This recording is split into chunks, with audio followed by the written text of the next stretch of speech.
We're now live at YouTube. Kindly mute your microphones po.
Good morning. Good morning, colleagues and friends.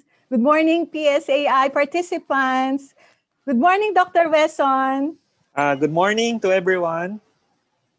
I am Dr. Miranda, and with me is Dr. Wesson Espiritu. We are your masters of ceremony for our Philippine Society of Anatomists Incorporated annual convention, and we are going virtual. Good morning, Dr. Ramimi. Good morning to our distinguished audience. I'm a little bit overwhelmed since I'm standing here before you, who are my teachers in anatomy. I'm Dr. Wesson Paez Espiritu, an orthopedic surgeon, and is currently affiliated with Our Lady of Fatima University, College of Medicine, Department of Human Structural Biology. How are you this morning, Dr. Ramimi? I'm okay, Dr. Wesson. I'm fine. I'm a bit nervous actually, but really happy. No, because in spite of these unprecedented times, we're still holding our annual convention and not allowing this pandemic to stop us.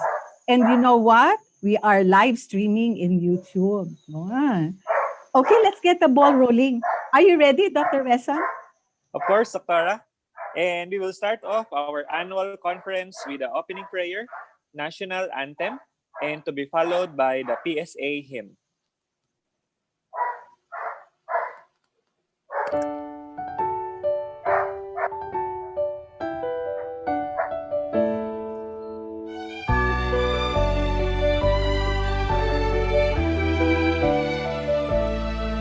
From a distance, the world looks blue and green, and the snow-capped mountains white. From a distance, the ocean meets the stream, and the eagle takes to flight.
mga kababayan, ang pambansang awit ng Pilipinas.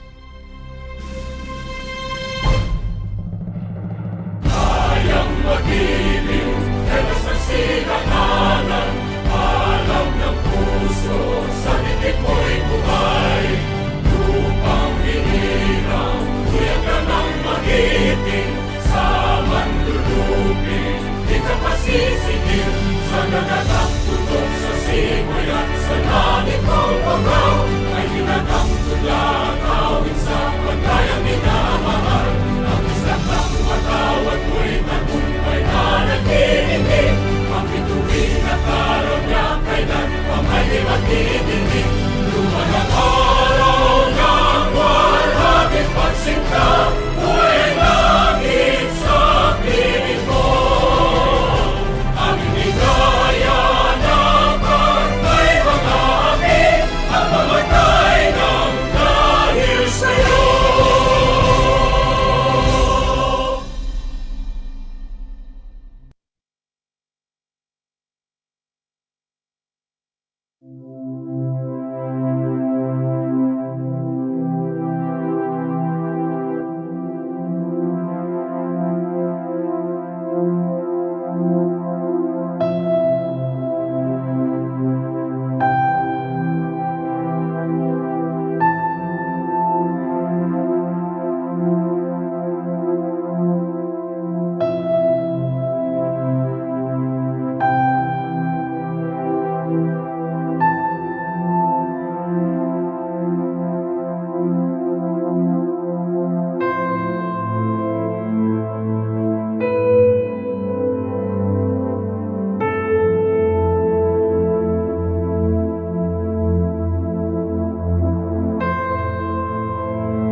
Let us hear the welcome remarks from the current president of the Philippine Society of Anatomists Incorporated. Let us welcome Dr. Albert Hironela.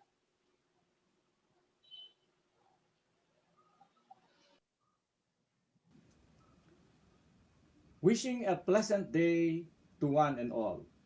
It is my great pleasure to welcome everyone on the occasion of the first ever virtual annual convention of the Philippine Society of Anatomists with the theme Teaching Anatomy During These Extraordinary Times. Anatomy is considered the basis of medical sciences. COVID-19 pandemic has colossal effects on the study of anatomy, both on the educators and the students. Cadaver dissection, which has been the principal way of learning since the 17th century, is invaluable for the following reasons. Aside from being acquainted with human morphology, it also develops artfulness, teamwork, as well as interpersonal and communication skills among our medical students. As early as 2003, computer-based learning and other virtual techniques have been incorporated to our standard face-to-face classroom activities. But now, we are left with only one choice, and that is virtual form of education, more popularly known in our country as distant learning. The objective of today's gathering is to revisit different methods of electronic learning with the ultimate purpose of finding a way to teach anatomy in the most appropriate and acceptable way, both on the side of the professors, the students, and the institution as well. Pursuant to such an objective, we are fortunate today to have with us renowned speakers in the person of Dr. Nemuel Pahutagana, Dr. Michael Joseph Dino, Dr. Marisa Fernandez, who will be formally introduced later. The highlight of today's event is a tribute to the founder and first president of the Philippine Society of Anatomies, our first Dr. Domingo Ampil Memorial Lecture. Distinctly, we are all excited to hear our speakers, but let me take this opportunity to express my deepest gratitude to the following: our host, Our Lady of Fatima University, the unwavering support of our department head, Dr. Luz Biminda Surio, our college dean, Dr. Reynaldo Olaso, and our university president, Dr. Caroline Enriquez. Also to the technical group, which is headed by Dr. Michael Joseph Dino, to the organizing committee, ably chaired by Dr. Chona Araga, to our dear sponsors, and of course, to the men and women of the Philippine Society of Anatomies. My sincere salute to all of you. And for now, for the splendor of our association, again, the Philippine Society of Anatomies welcomes everyone, and may the Almighty God bless us all. Thank you.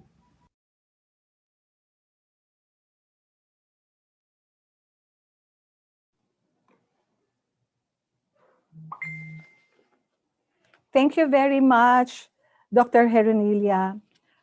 So we actually have a poll for our new members, for the members and fellow of the Philippine Society of Anatomies Incorporated, to please visit the link to vote.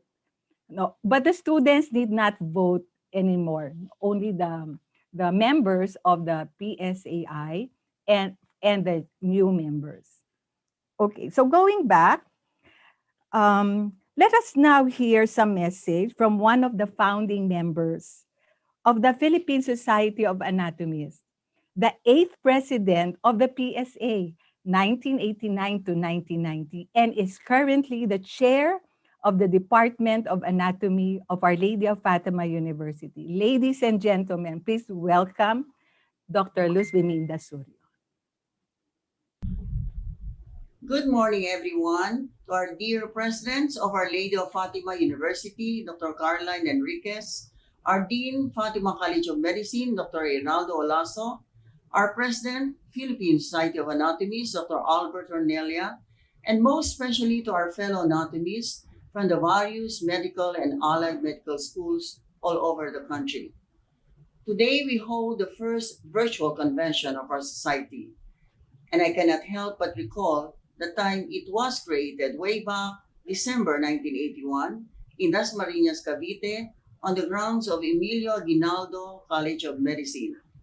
And it has objectives of improving, innovating, and standardizing the teaching of anatomy all over the country. It has also objective of promoting camaraderie among its members. The founder and the first president of the Philippine Society of Anatomists was Dr. Domingo Ampil, and he was also the first chair of the Department of Anatomy, Fatima College of Medicine. It is interesting to note that even if there are just a few remaining living founding members of the society, there are still three of us in Fatima College of Medicine who are actively teaching anatomy up to the present. And the first one is Dr. Pete Ampil, the son of Dr. Domingo Ampil, and he's in microanatomy.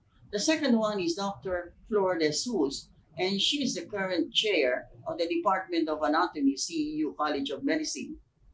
So we are all here now under the leadership of Dr. Albert Ornelia to make innovations in the teaching of anatomy during these times of pandemic crisis, and that is teaching of virtual anatomy. So we'll be sitting back and listening intently to our distinguished speakers and learn some principles and guidelines in the teaching of virtual anatomy and hopefully adapt these in the different departments of anatomy in your respective schools. So, on behalf of the staff of the Department of Anatomy, Fatima College of Medicine, welcome to our first virtual convention.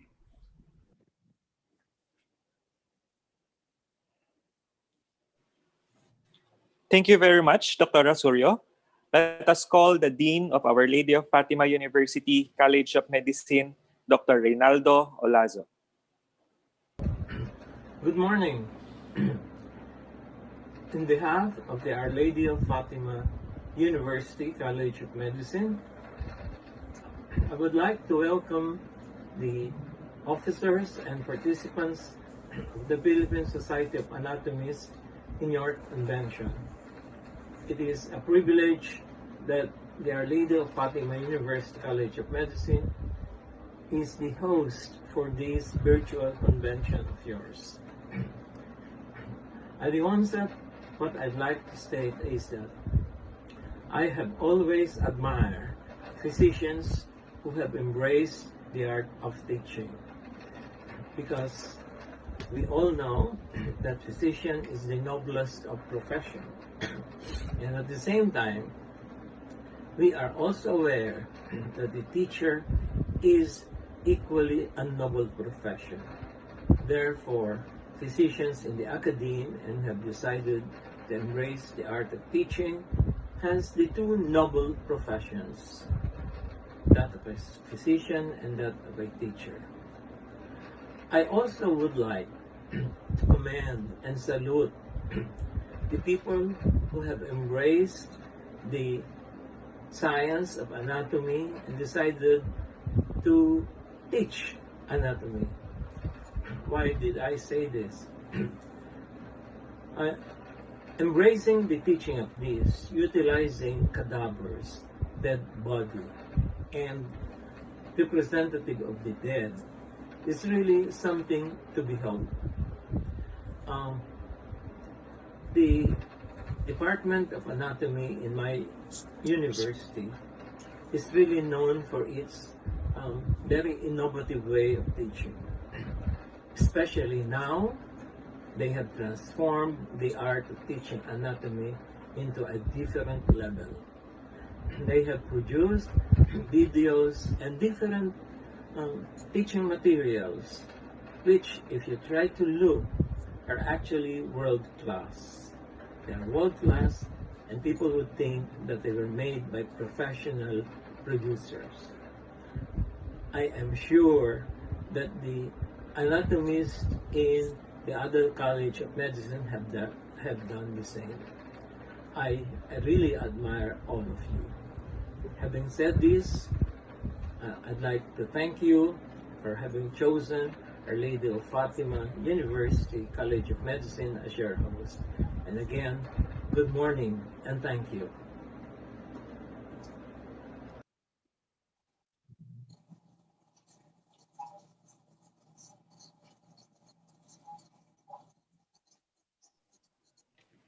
Distinguished PSA guests, help me welcome the president of the Fatima Medical Science Foundation, Incorporated, who is recognized as one of the 100 most influential Filipino women in the world, Dr. Caroline Marian Enriquez.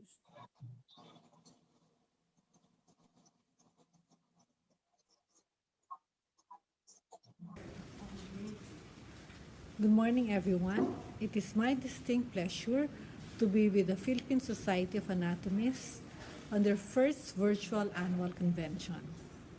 Please allow me to give my thanks and congratulations to President Albert Heronilia and Vice President Chona Araga for the invitation.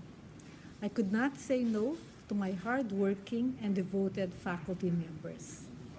I am honored to be here, and I am likewise thankful to be with you and thrilled as well, especially now during these COVID times when the limits of our teaching anatomy is tested online.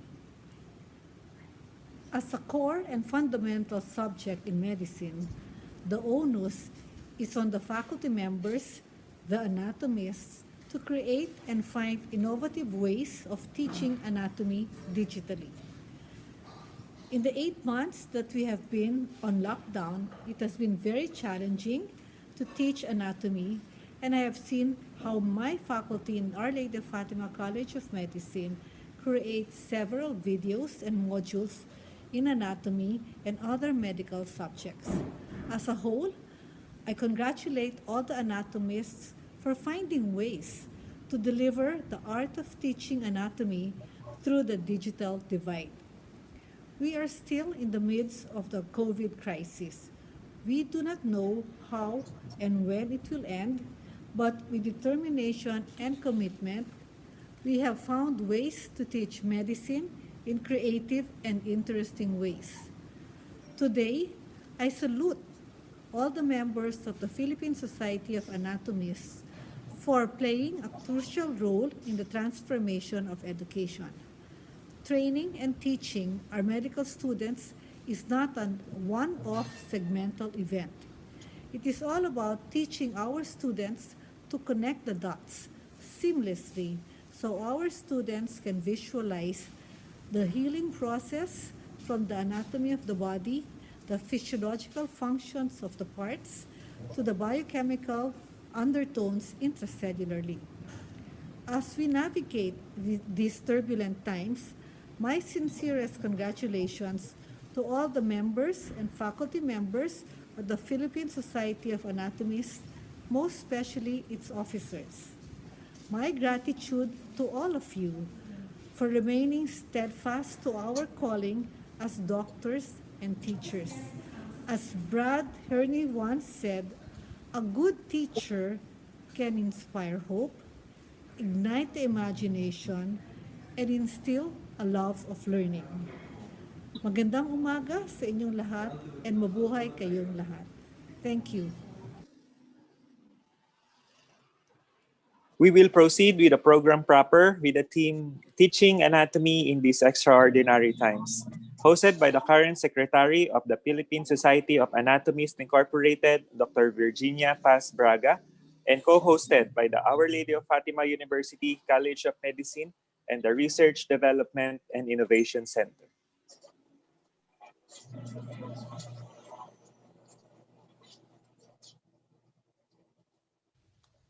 Greetings to our honored guests and speakers, to the Philippine Board of Anatomy, the Advisory Council and Executive Committees, the 2020 PSAi Executive Council, our dear members and members-to-be, friends and guests.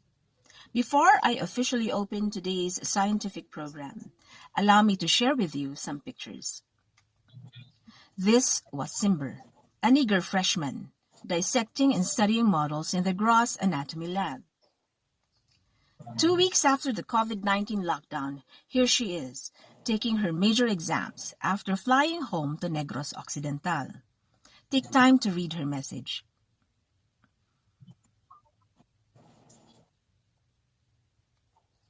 And this is Simber now at her third-year level, studying online. When asked how she was coping, determined to make it, Doc, that's what she answered. It is because of students like Simber that you and the PSAi are here. Mark your calendars. November 30, 2020, you were part of the first ever virtual convention held in the history of PSAi.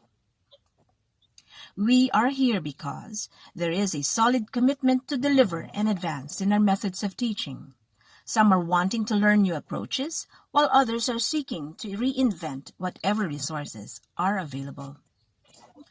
What is constant in binding, however, is that we are here because we have the responsibility to teach the core science of anatomy to our future health professionals.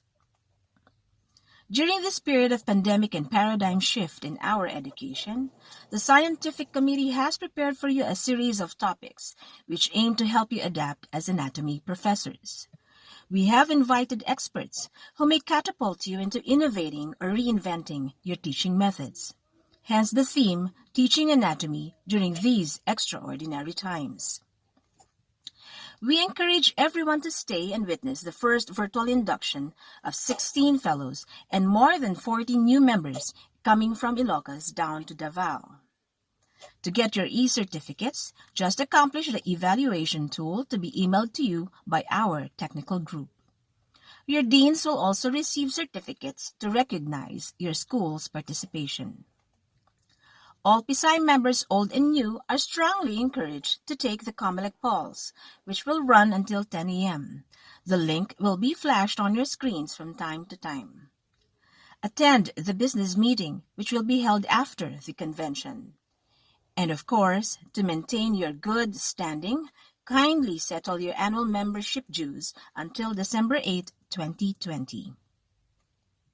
Having said that, the Philippine Society of Anatomists Incorporated Executive Council 2020, headed by our President Dr. Albert G. Hironella, is now officially opening the 38th PSAi Virtual Annual Convention. Welcome everyone and kudos.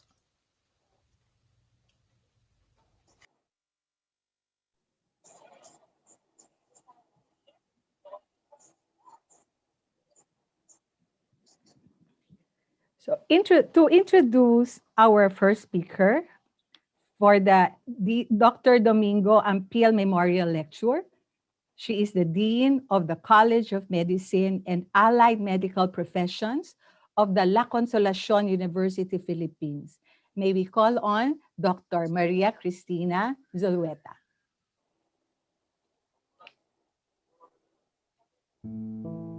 Dr. Domingo Ampil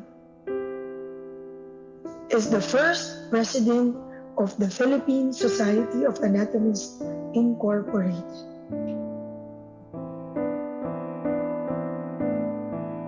These extraordinary times may have placed us all on quarantine, but it gave us the time to reconnect with our family and friends.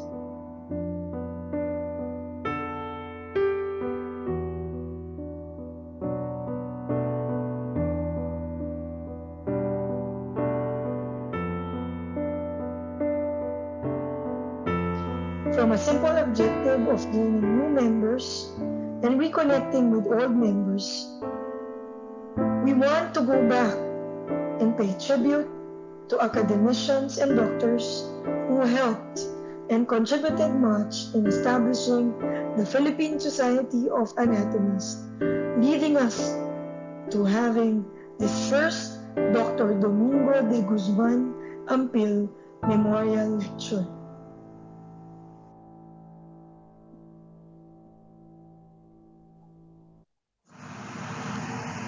It is indeed an honor to present our first Dr. Domingo Ampil Memorial Lecturer. Dr. Nimuelfa Utagana is a familiar face in medical education.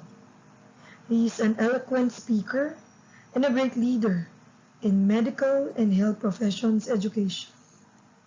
He has equipped many doctors in the academe, and I have been truly blessed to be one of his students in the Masters of Science in Public Health program of the University of the East Ramon Magsaysay Memorial Medical Center Graduate School. To walk you through his vast experience and recognition as an educator and leader in the academe, I enjoin you to watch this presentation. Good day, everyone. Welcome to this presentation on the occasion of the Philippine Society of Anatomists Virtual Convention. Allow me to thank the organizers for inviting me to this conference. In today's topic, I will talk about how to maximize available online resources to effectively teach anatomy. Of course, this is in relation to your organizational theme, which is teaching anatomy in this extraordinary time. So let us now proceed with the presentation. I have organized the presentation into three major topics. We will discuss first an overview of online learning and remote learning so that we can more or less situate ourselves in the current context. Then we move to the major topic, which is utilizing online resources. And I will close my presentation with a quick or a short discussion of online assessment. We cannot talk about effective teaching if we are not able to measure outcomes of our own teaching. So let us now proceed to the first topic, which is the overview of online learning and remote learning. And our first discussion point is changing perspectives in teaching and learning. Before moving into maximizing available online resources to effectively teach anatomy, let us first go through some major pedagogical shifts that medical education went through or and is going through at this particular moment. Of course, for more than 100 years, perhaps, we have been teaching anatomy and all other subjects traditionally. But with the coming in of information and communication technology, also came in blended learning, which is a combination of both face-to-face and online learning. And just recently, just actually a few months ago, or almost or less than a year, because of the pandemic, we are forced to use remote learning. Let us just go a little bit, do a little bit of a review of all these approaches or pedagogical shifts. So we have traditional, and we all went through that probably. Even the newer graduates or new faculty members, we still remember. Um, I still remember personally when I was doing cadaveric dissections and although some prosections and use of models. And I do remember my teachers in anatomy who are very good in making drawings of anatomical structures, using only colored chalk. They will basically draw the anatomical structure from one end of the blackboard to the other end of the blackboard. And unfortunately, since we don't have digital camera during the time, you just really have to follow the drawings if you can catch up. And unfortunately, if you are not able to catch up, your faculty member will be erasing the portion that is done and to start another layer of drawings. And we can say that the traditional method is basically teacher oriented more than student oriented. And as I said earlier, the mainstay is the cadaveric dissections and assessment. Therefore, would also utilize both cadaver and models. And all of these are done in face to face and in laboratories. But the thing is, even before blended learning or even before the pandemic, there are already observations that the teaching of anatomy is facing a major challenge. One major challenge is that it's been reduced, or the time allotted for anatomy has been reduced, and therefore um, providing very little opportunity for learning really anatomy using cadavers, because you have to reduce time, and therefore one of the things that you need to sacrifice will be the actual cadaveric dissection. So what you will do is do a prosection or pre-dissected cadavers and use some plasticized models.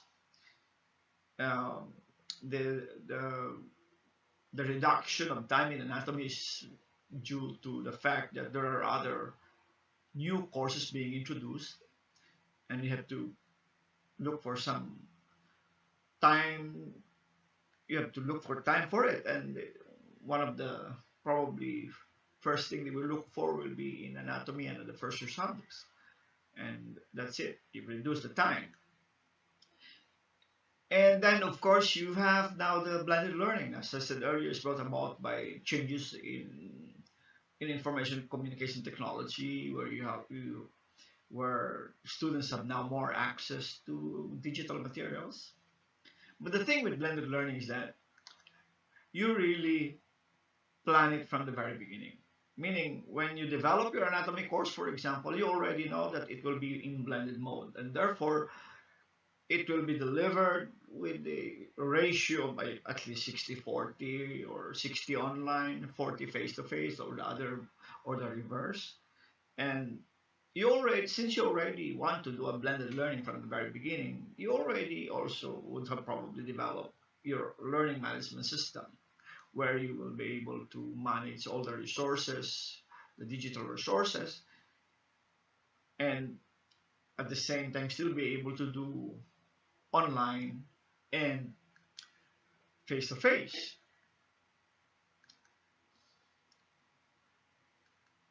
And with the blended learning, you actually, as I said, plan it very well. You have already embedded in your design the utilization of innovations or innovative teaching methods like flipped classroom, team-based learning, computer-based learning, or case-based learning. And in most of these approaches, lectures are reduced. And more often during the face-to-face session, that's where students would answer critical thinking questions, and the rest of the knowing is home-based, but the doing is basically classroom-based. And as I said, recently we've been pushed to utilize what is termed remote learning. The problem with remote learning is that since it was pushed rather quickly because of the pandemic, courses are not technically designed to be delivered in remote. So what really happened is that your traditional course is just being delivered differently, and therefore it will be delivered in a remote setting. And since you're just changing the, what I call it, the environment for the delivery, most of the teaching methods are still traditional. So you still have all lecture based. So while students will be self-directed, learning on their own because of the absence of academic sections, but most of the lectures are pre-recorded and accessed online. So it's pretty much like the same 1 hour, except that you listen to 1 hour's lecture in classroom, but this time you listen to it online. The rest is almost similar. It's almost like a traditional teaching, but delivered in a remote setting, which is different from blended. And since because it's remote, everything will be online, then you will have a major issue of absence of cadaveric dissection, which is still the major or the most important, what do you call it, experiential learning opportunity for students to learn anatomy.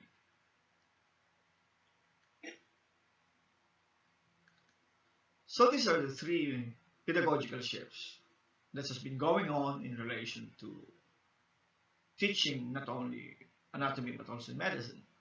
But we need to also consider that there have been changes in the way we should be perceiving ourselves, or there should be changes in the way we look at ourselves as educator, um, because of the new modalities and new characteristic of learners. We are to change into, as they say, to be more effective for 21st century. We need to change into learning coaches, meaning instead of delivering, we will be encouraging students to interact with knowledge, to understand and to critique, to manipulate and transform. And will that be also okay in anatomy? Of course. So while there are shifts in pedagogical approaches, there are also shifts in our role. And one of that, as I said previously in the previous slide, is about coaching. But now we're also talking about being away from imparting knowledge, but more towards guiding, discussing, and measuring the progress of learners. So our teacher's role will evolve from being dispenser of information and knowledge to facilitators and enablers of learning, irrespective of the subject that you teach, be it anatomy, be it physiology, or internal medicine, whatever. And if we are to meet the needs of our digital learners, which we what we have now, we must not only develop what they know, but also how they know. So the challenge for us, therefore, is not now, as I said, not only to deliver, but basically to make learning more effective. So actually, I'm proposing a new title for the presentation as I move to this section: maximizing available online resources for the students to effectively learn anatomy. So it is not just about shifting to remote, but also shifting in our role. It comes with the territory. When you move to remote learning, then you have to let go of some of your pedagogical issues. When you go to remote learning, you also shift from being providers of information to facilitators of learning. And here, the challenge, therefore, when we move to the next topic is it about teaching anatomy? Or how do we make sure that as faculty members, we're able to facilitate students' learning of anatomy? And how do we do that? Let us now move to utilizing online resources. But before you proceed to utilizing online resources, you probably need to answer a central question. What materials what materials will my course require? And this question should be answered based on the objectives or the intended learning outcome of your course and availability of media and students' experience in the use of the material that you will be utilizing. Or the way we formulate our outcomes follow the taxonomy of Bloom's, where you have the cognitive dimension. You go up from remember, understand, apply, analyze, create. And of course, the knowledge dimension, where you have four major knowledge dimensions that will be procedure, fact, metacognition, and concepts.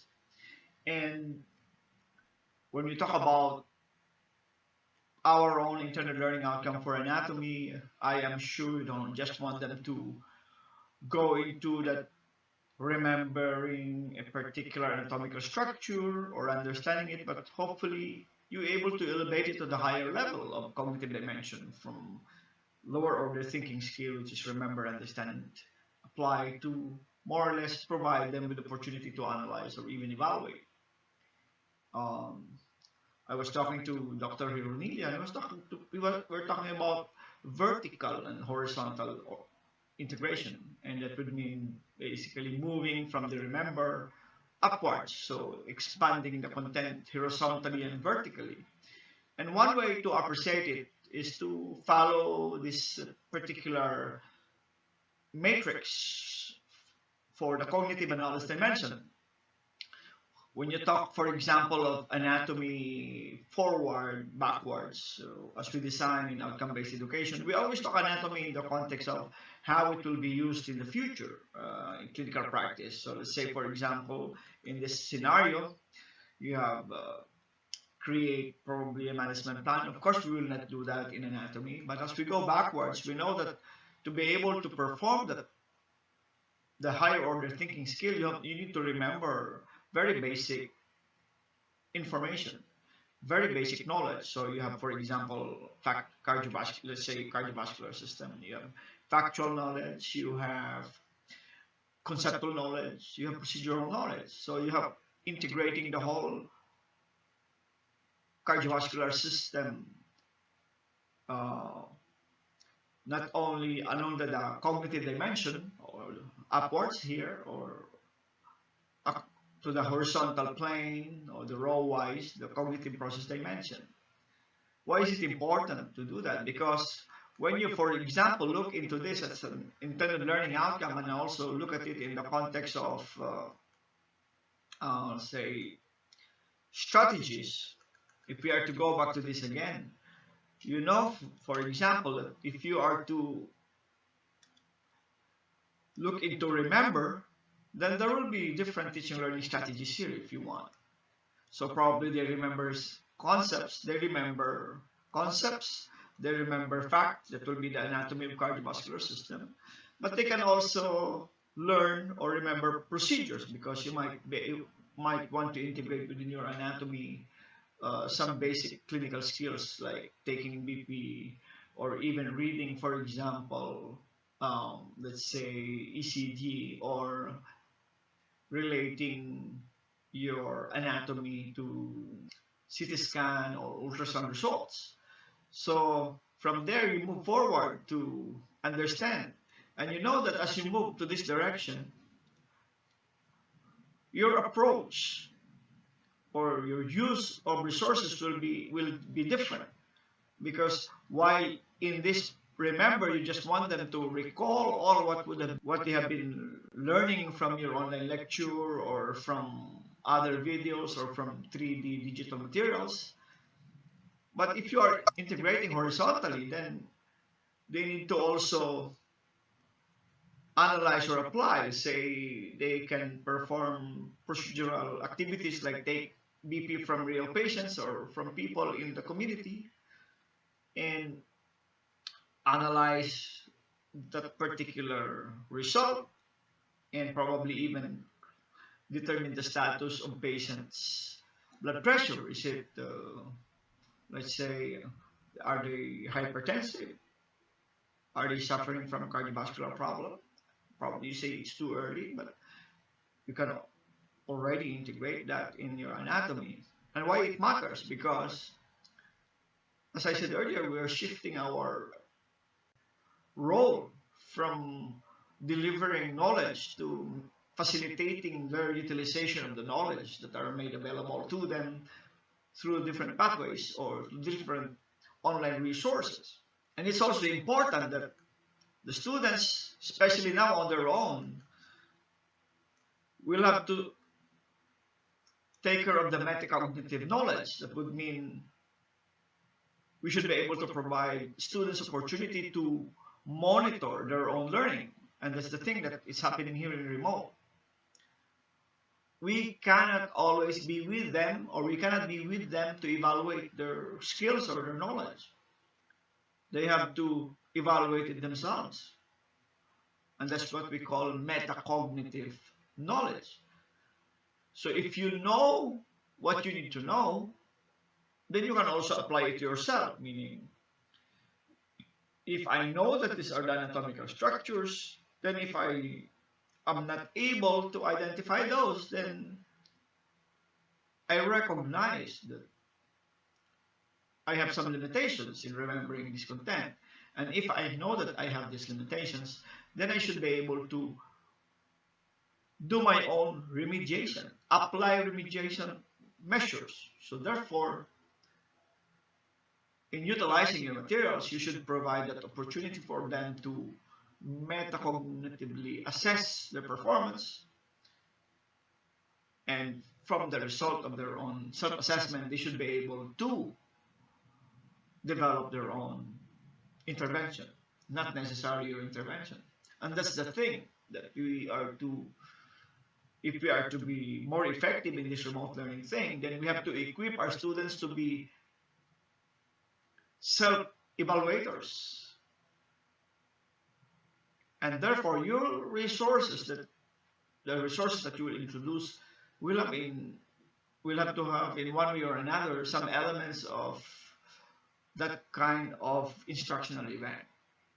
Okay. Now, learning, if we are to go back to Gagne's 9 general steps of instruction for learning, they have to go through at least 9 9 stages. They have to gain your attention, describe the goal. You have to stimulate them to recall, and before you even present the materials to them, and then you provide guidance for learning. You elicit performance practice, provide informative feedback, and assess, and of course, enhance retention of transfer. How do we do all this? So, let me now utilize these Cagnes 9 general steps of instruction and for learning to look into the way we should be facilitating or to ensure effective learning of anatomy. So let's say you have all these materials, you have your virtual 3D models, you have your online video lectures, you have interactive anatomy, you have virtual textbooks or what other available materials that are provided to them. To make sure that you are effective in facilitating the learning process, then you have first to make sure that you gain student attention. And to gain your student attention, that would mean, or if you are able to get the attention of the students, then you have the better chance of better perception or learning. Better learning will happen. So whatever material you use, whatever online or digital resources you will deploy, make sure that you make students curious about the materials. Relate the material to outcomes and relate materials to practice. We're discussing about horizontal and vertical integration, and of course, provide teachers. So you don't just tell them what's a video, introduce them to the course, to the content area. Why do you need to watch this? Why do you need to interact with this particular object? Make them curious, make them motivated, make them appreciate that this material is related to their future task as a physician. So therefore, it is also important that aside from making them realize that this course is important or these materials are important, it is also incumbent upon you to provide them with all the goals. You need to tell them where are they going. We say, where are we going with this particular material? So you do not limit to enumerating specific session outcomes, but also relate again the importance of what they learn to their future practice. You can even ask students their personal goal for the course, the topic sessions. So instead of giving them lectures right away, you can actually ask them what do they intend to learn in this module. You don't just give your own listed objectives. Why not ask them what they intend to learn? Because in that way we know exactly their motivation, and intrinsic motivation is a more important factor in learning than extrinsic motivation, or like because there will be regular exams. That's not really a very effective way of ensuring learning. So after you have described, then you stimulate. So before even you start asking your student to view materials digitally or digital materials online, you need to stimulate. You need to test, recall, or prior knowledge. So they call it, for example, pre-test or whatever term you will use, so that you will have to. But basically, you have to remember that students are not coming in anatomy tabula rasa. A lot of them are pre-med students. Some of them took biology. Some probably are nursing students before, or registered nurses, medtech, and sort of thing. They know about anatomy. So why start with giving a lecture? Why not start with running a simple case scenario that would help them recall or remember any prior knowledge? So for example, if you're using a YouTube video, you can link it to Edpuzzle. I will show that to you later. so that you can ask required questions before viewing, meaning before they proceed with the viewing of your own lecture or your YouTube videos. You can already ask open-ended questions so that they will be able to more or less stimulate what is already or what are already available in their long-term memory. And after you've done that, that's the time you already to go to the presentation. So if you're using a learning management system like Moodle, Canvas, or Blackboard, you can start by, or you can hide the rest of the lectures by and only make it available to them after they have answered short questions or short case studies, vignettes. We call it the access restriction, so that you can measure them prior to the delivery of or prior to the presentation of information. So once you've done that, then you present the materials to be learned. But before you present, you need to test the materials. Testing materials would mean looking into all this, for example. So for example, if you have several materials available to you online, then you need to test the materials. Are they appropriate for your own intended learning outcomes, or you're better off doing your own? So don't just deploy your YouTube videos without reviewing them actually. It's like before you're doing your carousel of slides without reviewing it, and by the time you actually presented it, you realize they are inverted, they are different content, sort of thing. So the same way here, we need to also review our materials. We have to test if they are appropriate for you. So when you present, you can either launch your own YouTube channel or curate online videos and other resources using your own LMS. Like you use, if you don't, if your school is not a subscriber of any learning management system, on your own you can actually use Google Classroom or even do Google Site. If you're if you are a lover of Microsoft, then you can probably use Microsoft Wix or other blogging sites. As I said, you can either prepare your own material, you search material, but you need to curate the material and deploy them via LMS. So present only the materials after the first three steps have been done or introduced, as I said earlier. Additional learning resources to use, you can use virtual 3D materials, online video lectures, interactive anatomy, digital handouts, which are of course delivered synchronously or asynchronously. So let me, for example, now show you how you can develop your own learning management system using both Google Site and Microsoft Wix. Okay? If you don't have a learning management system in your school and you want to deploy or curate your learning materials in anatomy, organize it in such a way that this follows the curricular or instructional design that you prepared, you can actually use Google Site to develop one. So let's say, for example, I created an anatomy online, so it will have the modules and sort of thing, very easy to do. So you can review and your site. Let's say, for example, this is anatomy. Then I can have about this size. Then I can go modules, for example. Then have overview, or it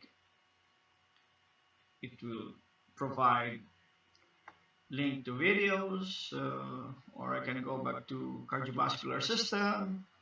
In this particular module, you will add other items. So you can also do self-assessment, and in the self-assessment, you can probably add your Google form or some other link to some other evaluation online assessment protocol that you may develop. Okay? And this is an example of developing your learning management system using Wix. So this is a free software or free web building site for or owned by Microsoft. So, for example, I also created something like this. It's anatomy, and you have all the menus here to add. It's very easy to do actually, and you can just say preview it, and you have this anatomy course. Then you can have course organization, home, about, self-assessment, and more. So you can add more uh, materials.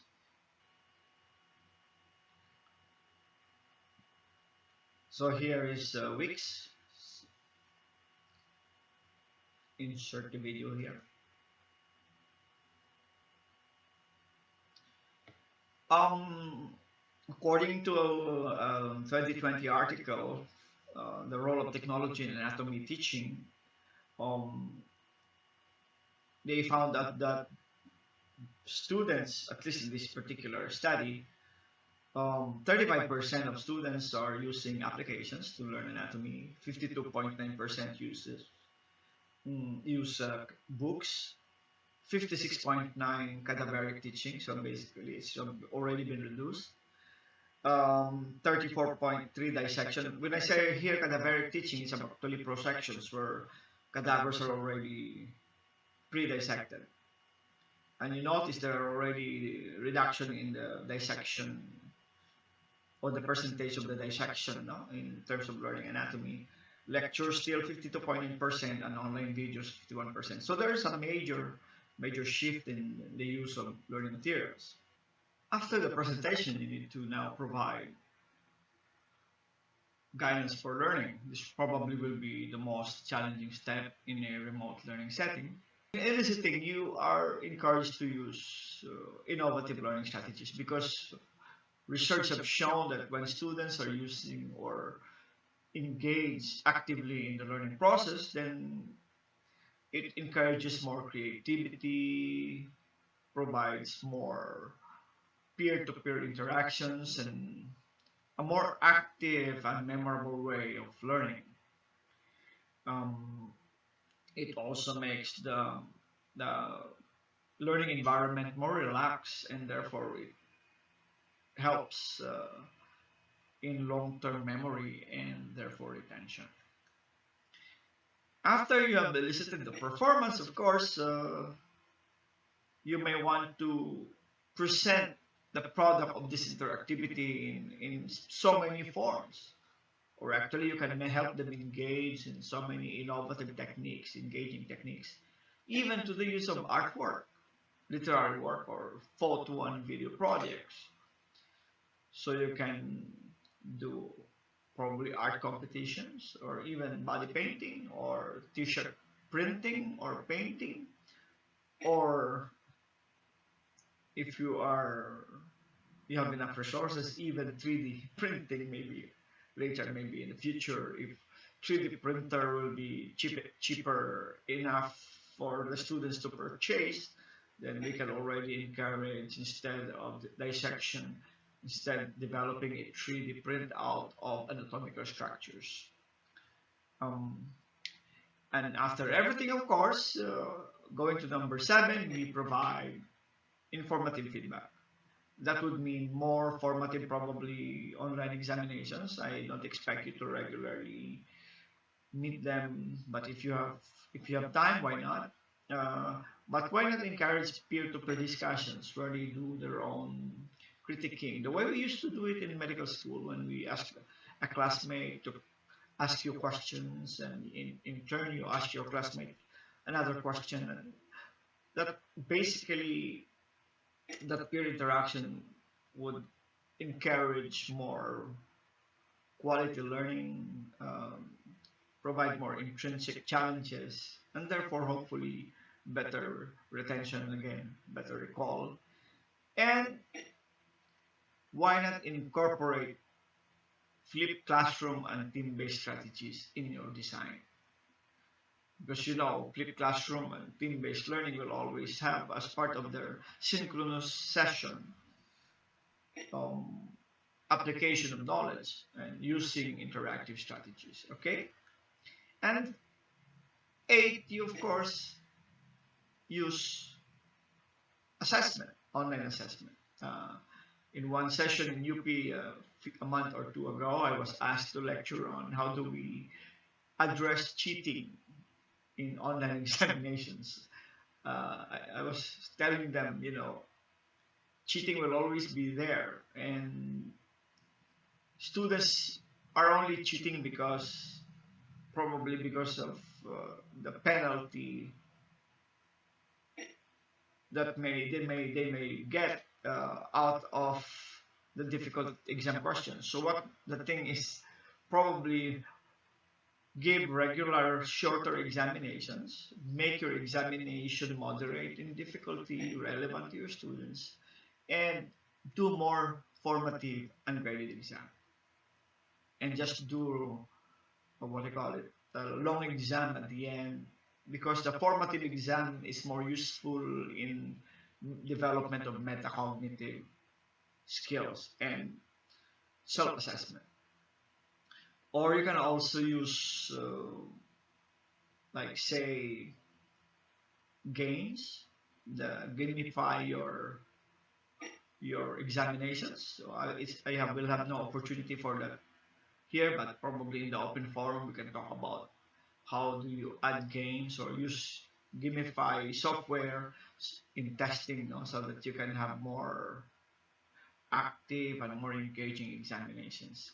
And the last, of course, will be enhancing retention and transfer.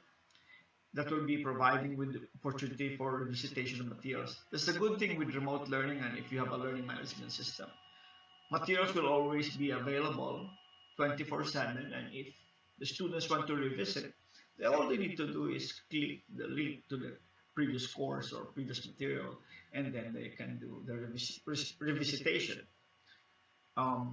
Another way is to use application questions.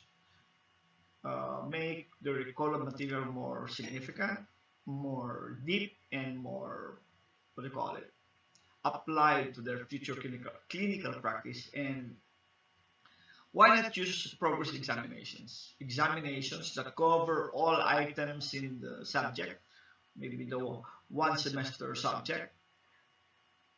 Give examination that will cover all the semester subjects, taken or not taken. Why? Because students will be given the option to answer questions that they know and leave questions that they have not taken. But the more subjects they have taken or the more topics that they have taken, then you should be able to monitor progress in scores. So if they're not progressing, then chances are students are temporarily parking the knowledge in one topic to concentrate on another topic, and that's not good. Okay? So this is how you utilize Gagne's steps in instruction and teaching, so that you will be able to um, so that your students will be able to properly use the materials and also reduce your teaching part, but and increase your facilitating part. So therefore, students will now have a reverse. The students, instead of listening, will become more active participants in the learning process. So we have finished utilizing online resources. Our last topic will be on online assessment. Just maybe 2 or 3 minutes on this, okay? In terms of assessment, one exciting or interesting online application is Edpuzzle. It's interesting because what you can do with it, Edpuzzle, is that you can get a YouTube video and then edit the video to incorporate examinations. So for example, if you edit this video, the structure of the heart, then you can put open-ended questions. Here, for example, at this particular point, when you when the student reaches this particular part of the video, then it will ask a question: what are the four chambers of the heart? And then the students will have to answer before they can continue watching. And immediately once they answer this particular question, you will receive an email containing the response. So it's real time. They cannot just tell you that they watched the online lecture. You know that they watched because you received a note or an email confirming that they watched that video and answered a particular question related to the video.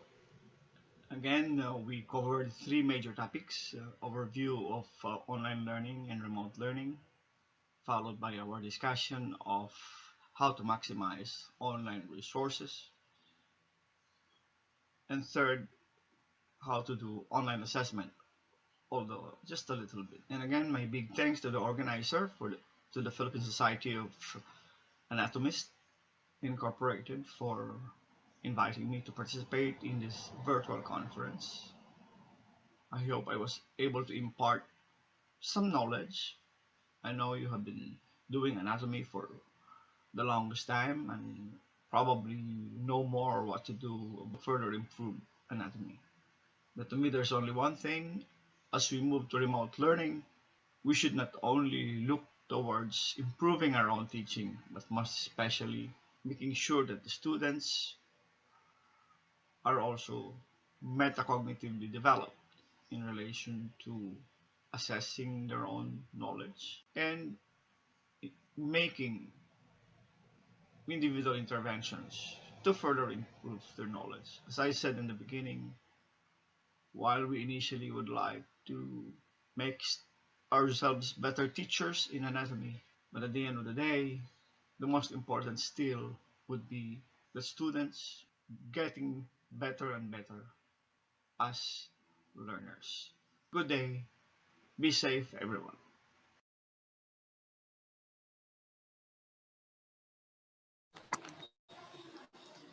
Thank you, Dr. Pahutagana, for that wonderful lecture. Please reserve your questions for our Q&A after the three topics. Type it in the Q&A chat box. And now, to introduce our second speaker, he is a faculty of the Human Structural Biology, FEU-NRMF Institute of Medicine, and a faculty of New Era College of Medicine. May we call Dr. Norman V. Valera. Good morning, everyone, and welcome to the first Philippine Society of Anatomists virtual convention. Today, the Executive Council of PSA prepared a very exciting topics which are very current and relevant to our present situation. So just sit back and hoping that you will stay with us till the end because there are so much in store for you.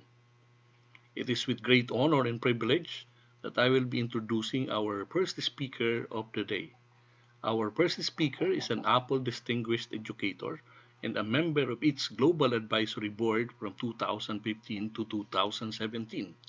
He graduated summa cum laude both in Masters in Nursing, major in Clinical Instruction, and doctoral degree in Development Studies, major in Educational Development from Our Lady of Fatima University and the Royal and Pontifical University of Santo Tomas, respectively. In 2011, he was chosen by the Rotary International as one of the Philippine Ambassadors of Goodwill for District Group Study Exchange in Japan. He is also the first Asian to win Nurse in the Limelight Innovator Award for his telehealth and community project of seniors. He is the first non-American scholar of a highly competitive Global Emerging Nurse Faculty Leadership Academy of Sigma and Chamberlain University in Indianapolis, Indiana. An Excellence Awardee of University of Santo Tomas Graduate School for its Alumni Homecoming 2019. A Gawad Vicente M. Santos Awardee for Leadership in 2019 and the Emerging Nurse Researcher Honoree of Sigma's 30th Nursing Research Congress held in Calgary, Alberta, Canada, last July 2019, the first Filipino to receive such recognition from Sigma. He was also awarded by the provincial government of Bulacan as the 2019 Gintong Kabataan Awardee under the Professional Worker category under Proclamation 139-2019, and recently one of the Global Nurse Leadership Institute Academy Scholars for International Council of Nurses for 2020. At present, he teaches various research courses in his affiliation and functions as an academic consultant for informatics, outcome based education, simulation, and research in various disciplines. He was invited speaker on various local and international events of different organizations within and outside nursing, including PACU. As a researcher and development scientist, he has published numerous research papers in high-impact international journals on education, nursing, and constructive integration of technology in teaching and learning. At present, he is the director of the Research Development and Innovation Center of the Our Lady of Fatima University and president-elect of the Pi Gamma chapter of Sigma Theta Tau International Honor Society in Nursing. He is pursuing his second PhD at Johns Hopkins University in Baltimore, Maryland. Without further ado, ladies and gentlemen, let us welcome Professor Michael Joseph S. Dino.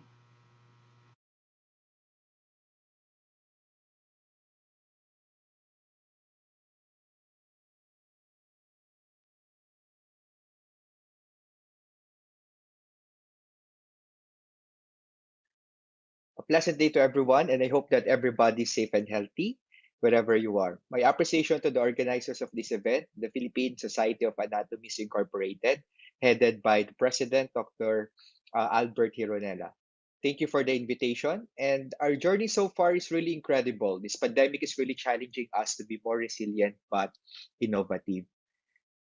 In the next few minutes, we will be exploring the concept tagged as the fundemic, which runs parallel to the title of my presentation: Fundamentals of Academic Teaching and Learning in Anatomy in Challenging Times. Sometimes we are pressed with so many challenges nowadays that we fail to recognize that the possible solution to our current educational challenges lies on the deep dive to some of the fundamental concepts in teaching and learning. In the Philippines, this is under the concept of outcomes based education. I'm Professor Dr. Michael Joseph Dino. I'm a nurse by profession, but I started my career as an educator at the College of Nursing of the Our Lady of Fatima University in 2005. So I remember those times when we were starting to build up our new virtual laboratory and initiating the use of human patient simulators. And as academicians, we have noble responsibility in ensuring quality in teaching and learning. We prepare lessons, assessments, and ensure that our tools are working. Ever since I started my career in the academe, I look for ways on how I can be a better teacher to my students. After several semesters, I realized that the best teachers are those who make students fall in love with the course. Our ultimate goal is to make them inclined with the subjects that we are teaching, just like anatomy. Dash the hashtags, minahal, nagmahal, nag-aral. And for us teachers, technology is our best friend and make our students more hooked to the course. We play with our edtech tools. We make them feel amazed and realize that teaching with technology is better than the traditional mode.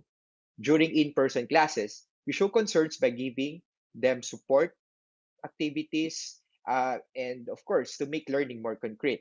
Teachers are social butterflies, and we are in-person dynamics. We are charismatic, and we do have good interpersonal networking skills with our learners. Being with Apple for almost 5 years, I have learned to blend and juxtapose three important roles: as a healthcare provider, as an educator, and as a researcher. As a proud member of its advisory board for health and medicine, I have collaborated with a lot of educators worldwide to further education, research, and health technologies. That includes wearable technologies like the Apple Watch and tracking of vital health statistics and activities of daily living from young to senior patients. At Apple, we develop tools and technologies for teaching in the healthcare sciences. And I remember the time when we collaborated with medical doctors in various countries to develop and evaluate learning materials for medicine, specifically in anatomy. However, because of the COVID-19 pandemic, everything changes. So our usual in-person classes are replaced by virtual rooms, networking sites, and learning management systems. Most of us were caught off guard by recent events, and we never expect that the challenges will come. So the in-person sessions are replaced by virtual environment. But of course, as healthcare providers, we know the value of TLC, or the tender, loving care. So for our doctors who are, of course, in the front lines, okay, TLC might mean time, love, and commitment. However, for those who are in universities and higher education institutions, TLC would mean teaching, learning, and communication.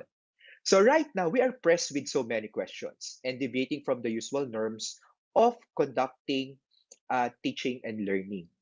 So we are pressed with the questions: what to study, who to study, where to study, and when to study.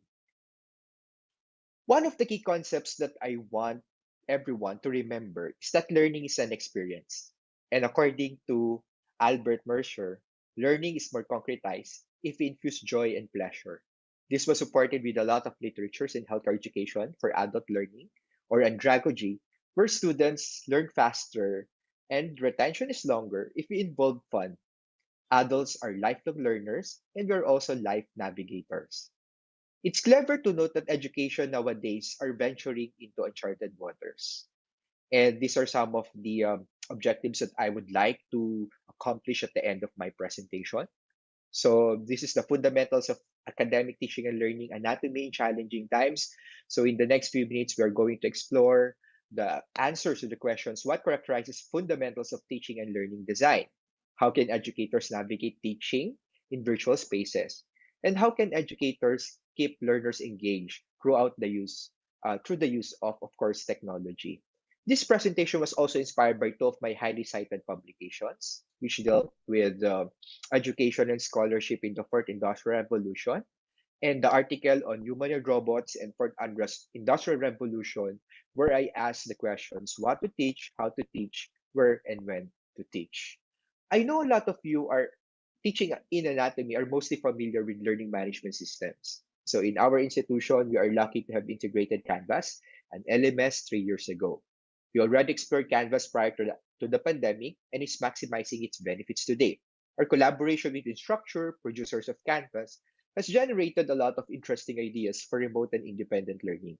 We're also proud to produce a lot of studies in LMS in higher education, and one of the publications was presented in an international event, CanvasCon, which was held in Sydney last year. And we emerged as the first Filipino to showcase ideas on how to integrate LMS in medical education. The current pandemic produced a lot of shifts in the way we practice medical education.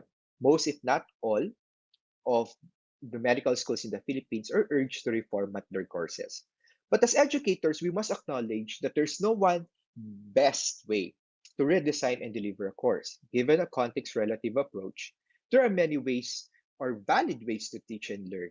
And the key is to achieve fit, which means we need to recalibrate curriculum based on the needs of our specific students and based on the requirements of governing bodies. We need to juxtapose these two requirements. Firstly, there are important considerations in designing online learning environments. So, in my 15 years of experience in the academe, there are four must-knows in instructional design and prepare for a more impactful course delivery virtually or online. So, first is know your learners. A simple diagnosis of students' characteristic in terms of age, gender, and their preferences is useful. And studies show that female students, for example, are more likely to complete an online course, while male students require guidance in some course tasks. Second is knowing your course. It is also a prerequisite, and this involves reviewing your course intended learning outcomes and its alignment with activities and assessment. Knowing your media entails an understanding of your plans with reference to your available media for the course and the capacity to build electronic learning resources in the manner on how you will deliver either synchronous or asynchronous modes. Knowing your resources is also useful, most especially in developing countries such as in the Philippines, where, of course, educators must have an idea on the technological literacy and capacity of their students to sustain online learning. we must recognize that some applications may not work for all of our students due to limitations in connectivity, gadgets, or other things. One of the best practices in this area is the example from Brunei, where they offer instruction based on student type and technology capacity.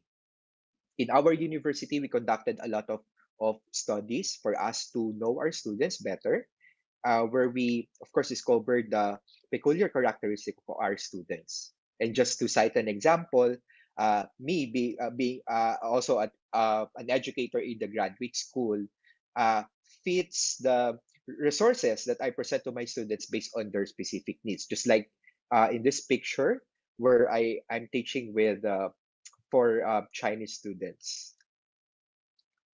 It is also important to maximize the technologies that are available. So we should know the features of the technologies, applications, or learning management systems that we are using in our university.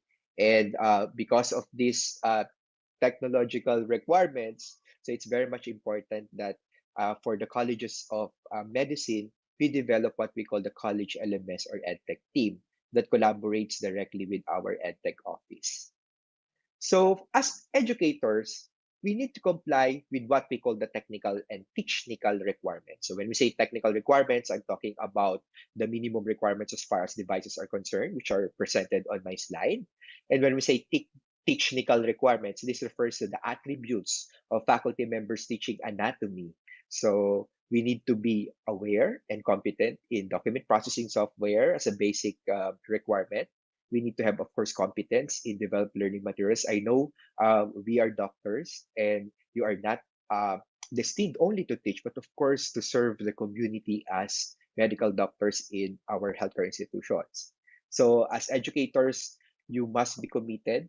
You must be committed to monitor your students' progress. You need to communicate, of course, frequently, not only with your students, but with the online learning team. And one of the most important is we should show compassion or a sense of concern or care for our students. So, in terms of the technical requirements, in terms of the internet requirements, we have conducted a study in our institution wherein we identified some of those online activities that actually eats up a lot of data.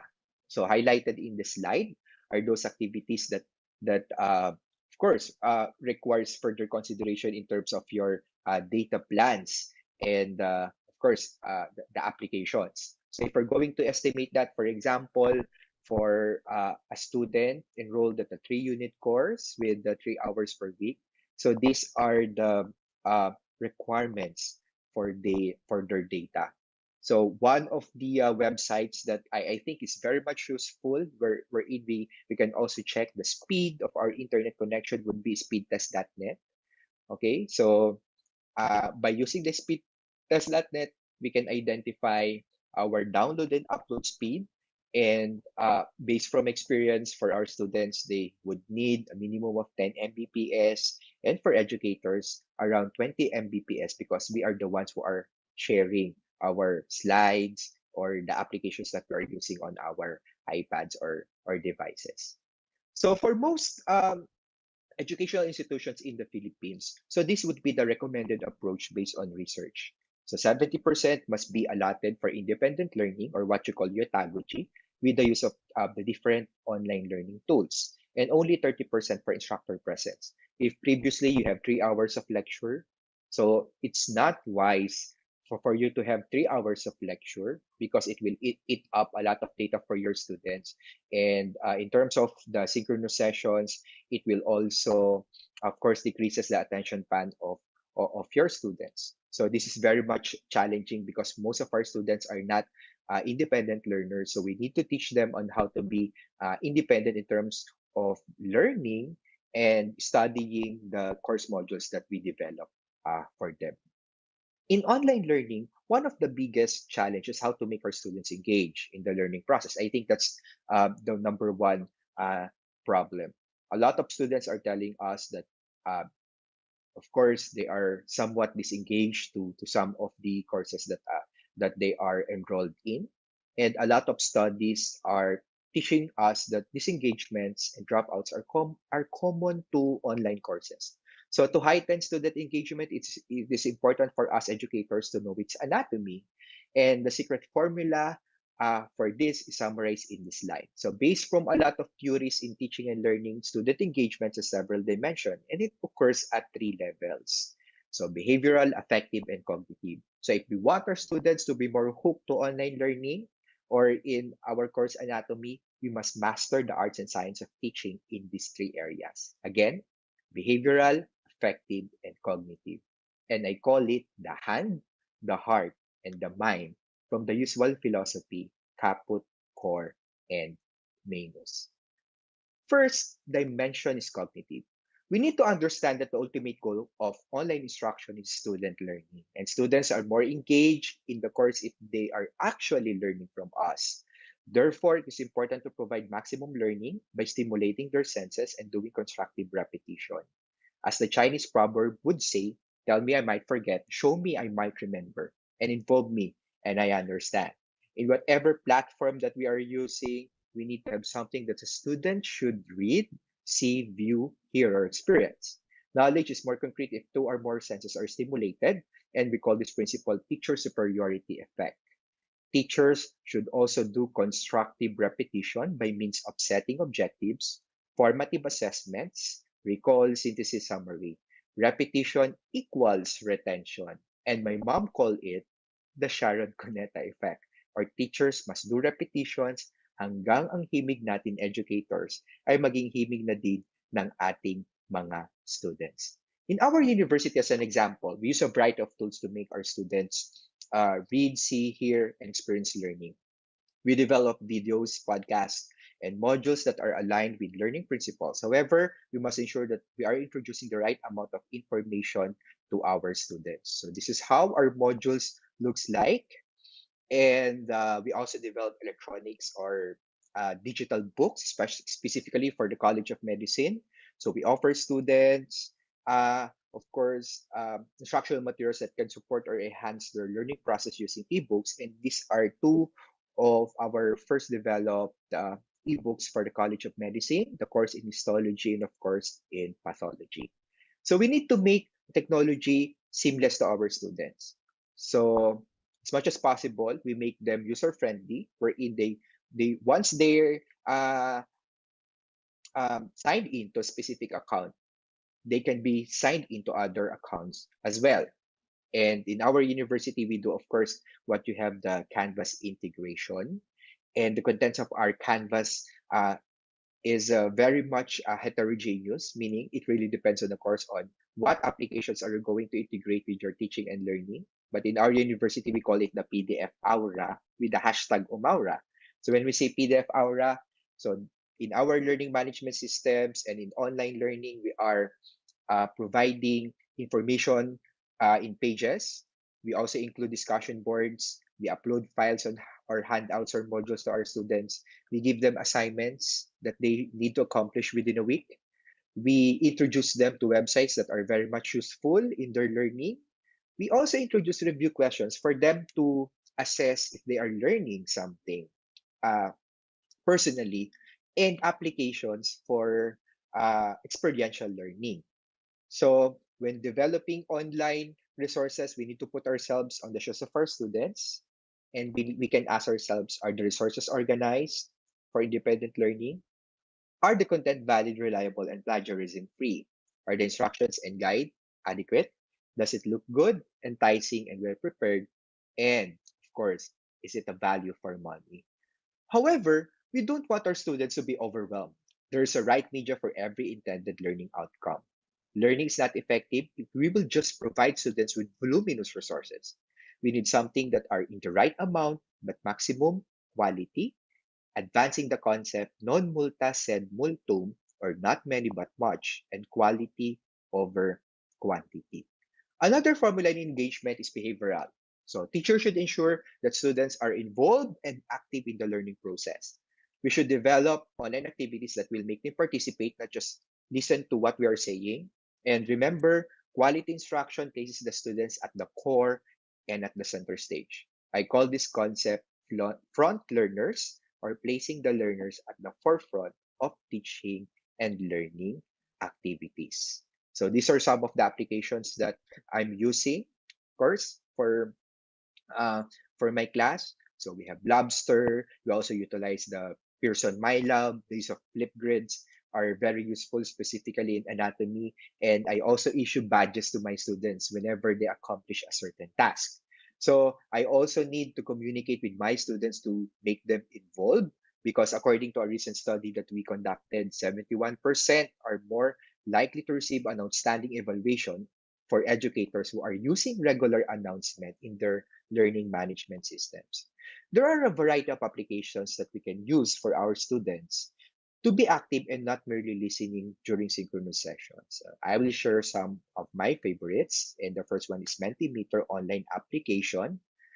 And it is very easy to use because, just like, of course, your PowerPoint presentation, you just can create your PowerPoint or upload your existing ones. Well, and the most exciting about this is that you can integrate, of course, polls or interactive surveys while you are doing, of course, the presentation. And one of my most favorite is the word cloud, okay, feature. So for example, here I'm going to input how will you describe nurses during the COVID-19 pandemic. And once you share that to your students during your Zoom sessions, so by downloading, of course, the QR code and giving them the URL, so when you present that, you can see, of course, your students' responses popping out of your screen. Another is the perusal application. So for collaborative article reviews required in, of course, for example, in anatomy and identifying some of the parts. So I will not do a walkthrough due to time constraints, but I hope you will, of course, discover the benefits of using the perusal app for group studies. Another dimension of engagement in online learning is what you call the affective aspect. In effective, teachers must always ensure that students have high interest in the course. So always need to infuse joy and excitement in our online activities. Teachers must not be flat and monotonous. We must be unpredictable in terms of what our students will expect from our teaching and learning methodology. So we should always surprise our students in a positive way and from a persona. And okay, so just like the examples that you have seen, we should always surprise our students. So from a personal example, I use the following approaches that are in line with the interests of my students. I do in-house demos. We explore 3D and virtual reality, especially in anatomy. And I even do TikTok just to show our students a proper way of placing electrodes in the chest of the patient. So they love it and they can easily grasp the concept. So based from the Holy Scriptures, tell a man the way he should go, and when he is old, he will not depart from it. Amen? Amen. Summarily, there are numerous ways to make our students engage in online teaching and learning. Strategies to see how we can find the appropriate and best fit to our students to fall in love, of course, with the subjects. So specifically in anatomy, I would like to share with you this particular slide. And this is the use of course, what you call the augmented reality and the virtual reality, just like, of course, what you have seen in the previous slides with the students wearing of course, you have your virtual glasses, okay, which they can purchase very cheap in Shopee, Lazada, etc. So I think that the cheapest would be 150. And for anatomy, this is one. Of course, one of the technologies that you can use. So you have, of course, augmented reality, where you can put the body parts, of course, floating on the screen while you are sharing your Zoom uh, presentations. So you can identify the parts, you can zoom in. There's of course sounds for this. For example, for the heart, you can maximize and focus on the areas that your students would like to highlight.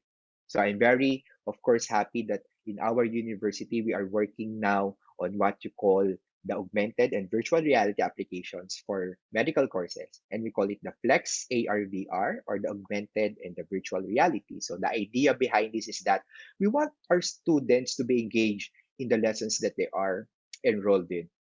So for example, in anatomy, so with the use of their own devices, for example, their iPads or their smartphones. So some anatomical models will pop up, or by using, of course, their VR glasses, they will be immersed in a laboratory where they can perform or view some of the tasks.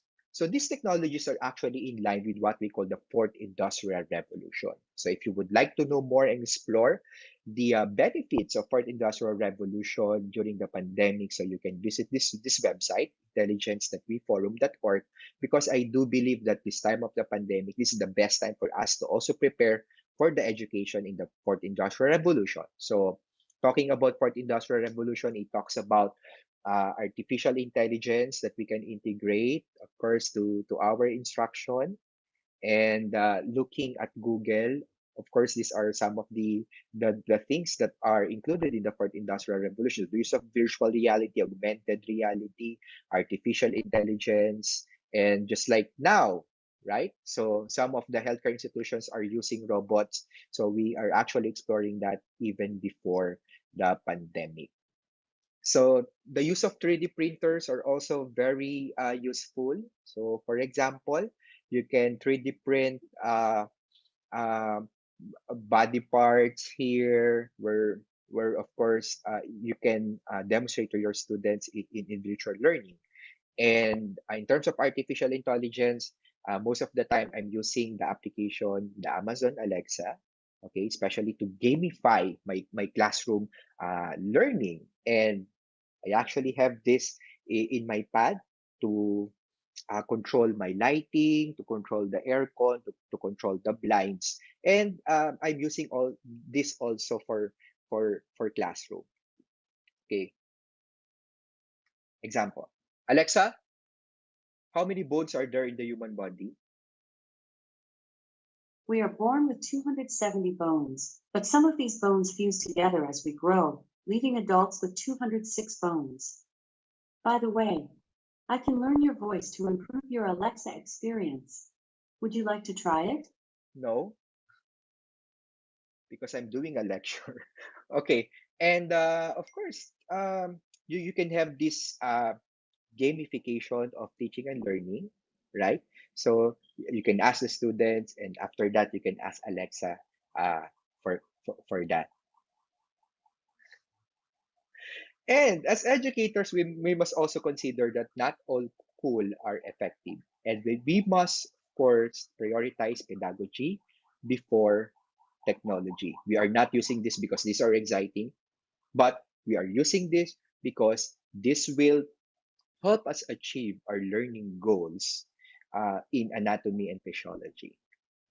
Okay, so giving back, of course, the concept that I presented to you a while ago, that the best teachers will make you fall in love with the course. And in the same context, I would like to advance that also the best teachers fall in love with teaching. One effective way to assess if you will be effective is to ask yourself several questions. Am I excited to teach? If the answer is yes, then you are prepared. Am I looking forward to my session with my students? And imagining myself as a parent, will I want my child to be under this teacher when he uses this strategy? And placing myself on the shoes of my students, will I learn from my teacher if I use this approach? Nagmahal, minahal, nag-teach. So the core of my presentation can be summarized on the concept of caput core manus. For us to be able to engage our students, we must tickle their mind, we must tickle their heart or compassion, and we must tickle also their skills in performing some of the simple tasks. So also as educational leaders and educators in challenging times, being an effective educator entails a combination of caput, core, and manus. You have that idea, you have that passion in teaching, and you have that ability.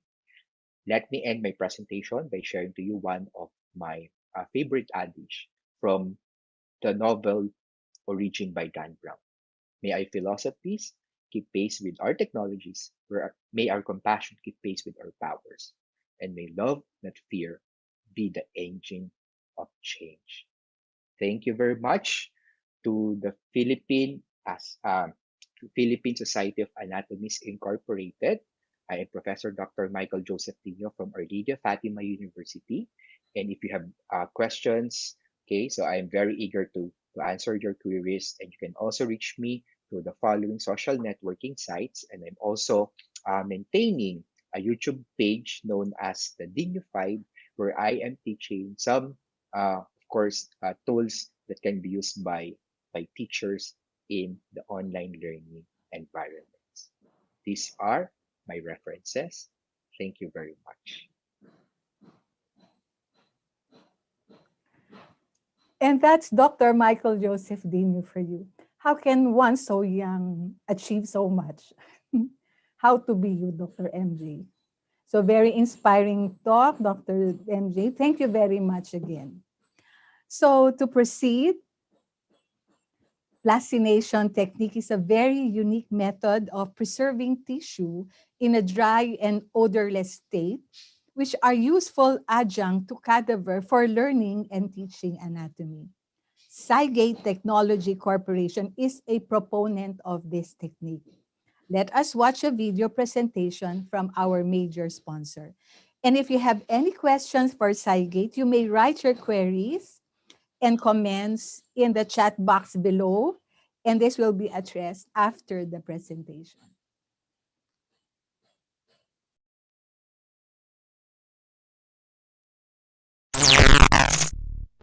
Hello, I'm Ian Rowley. I work for GoMard, and we've got here S3201 HAL. So this is our top of the range male adult mannequin, and as you'd expect, it's got the normal pulses, so it's got carotid, brachial, radial, femoral, popliteal and pedal, heart sounds, lung sounds, a voice that you can record your own sounds through, or you can speak through live streaming. But in addition to that, it also has the ability to use your own equipment. So you can use your own SATS probe on his left hand, your own automatic blood pressure, ECG, and put it on your own equipment. You can also shock this device and it will revert. And the other very good feature is that it is ventilator compliant. So we've been using it this morning, and so you can put him on a ventilator and change his lung compliance and chest resistance, which is a very good feature for anaesthetists in the ICU. He's also got a 12-lead ECG, and you can record that. So that is how. Of course, he's got reactive eyes and airway difficulties such as swollen tongue and laryngeal spasm. So we're very proud of our HAL, and we hope you like him too. Thank you.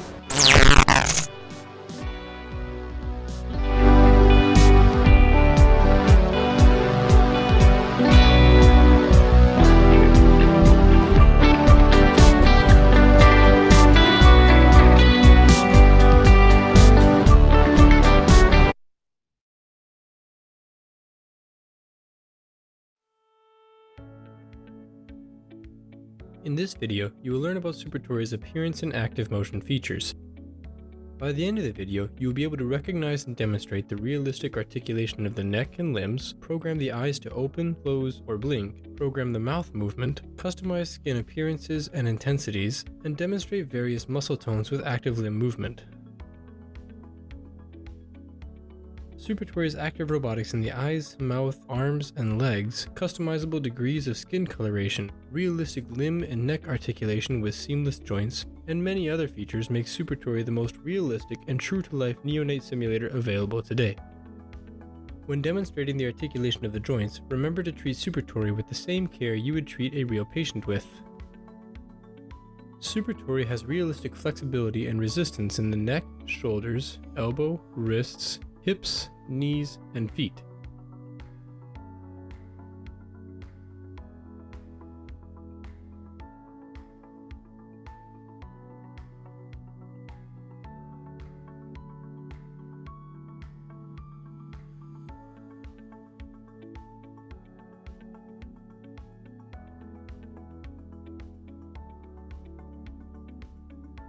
To change the activity of supratori's eyes, open the cephalic menu. Click the blink state vital and choose the desired change. Supratori's eyes can be open,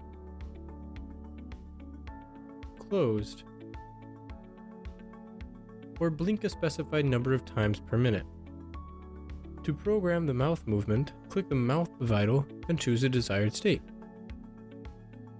Supratori's mouth can be active, clenched, or relaxed and able to be moved.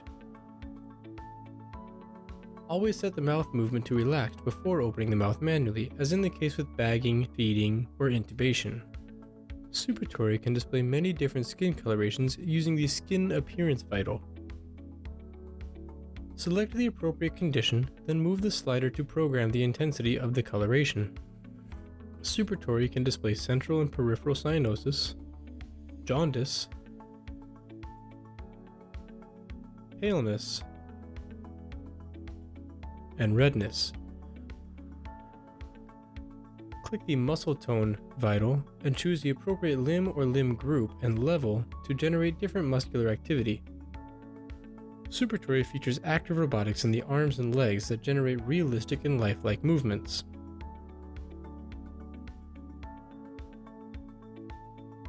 Be careful not to forcefully extend the limbs when flexed, as it may cause damage to supratori.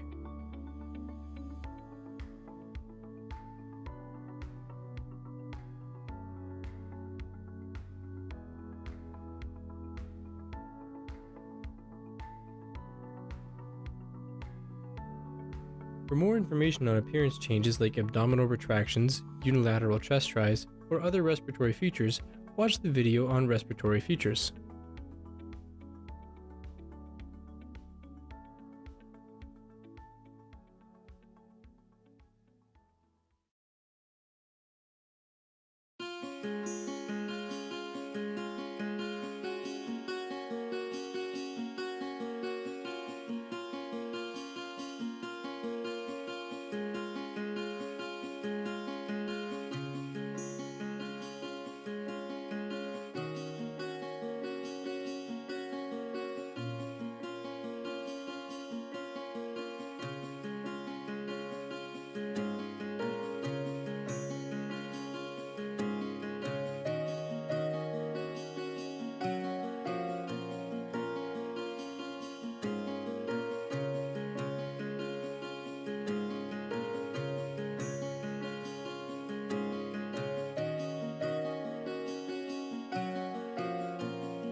Sectra Education Portal is a cloud-based sharing portal where teachers and students get access to an extensive library of cases from a wide variety of clinical content.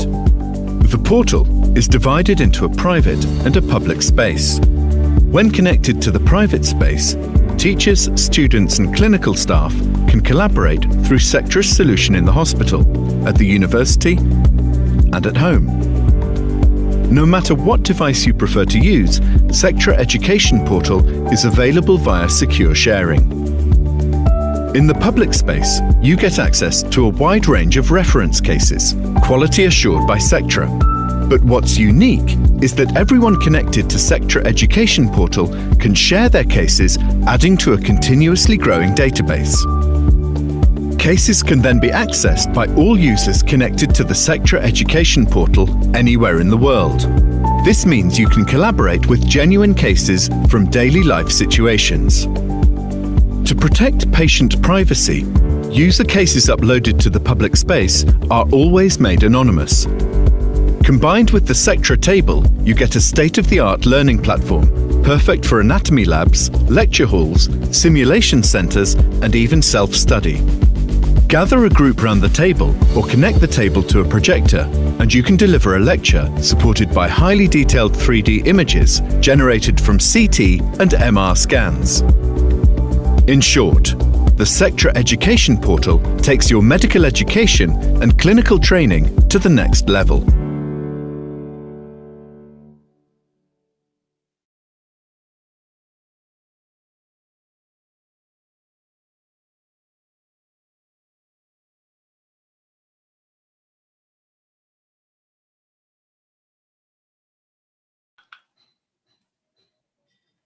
Thank you very much. Those were very amazing models. Thank you very much, Cygate Technology.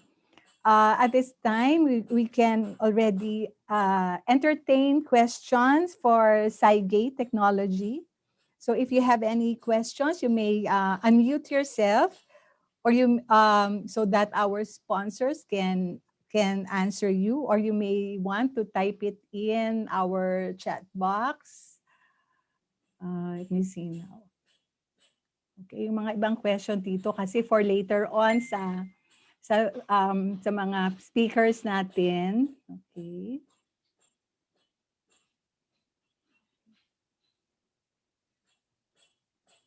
Okay, so there are I see no questions there. So I believe that should the teachers or the professors want to be in touch with Cygate Technology, can you type in Cygate your contact details so that they can be in touch with you? Okay, thank you very much. So we will proceed. We will proceed already with the third lecture, and to introduce our third speaker. She is a graduate of St. Louis University, an associate professor 3 of SLU School of Medicine for Anatomy, Pathology, and Microbiology, Parasitology. Friends, please help me welcome Dr. Christine P. Ayochok. Go. Greetings, everyone, and welcome to the Philippine Society of Anatomists Incorporated first virtual annual convention. I am Dr. Christine Ayochok, and I'm here to introduce our guest speaker, Dr. Maria Salome Fernandez.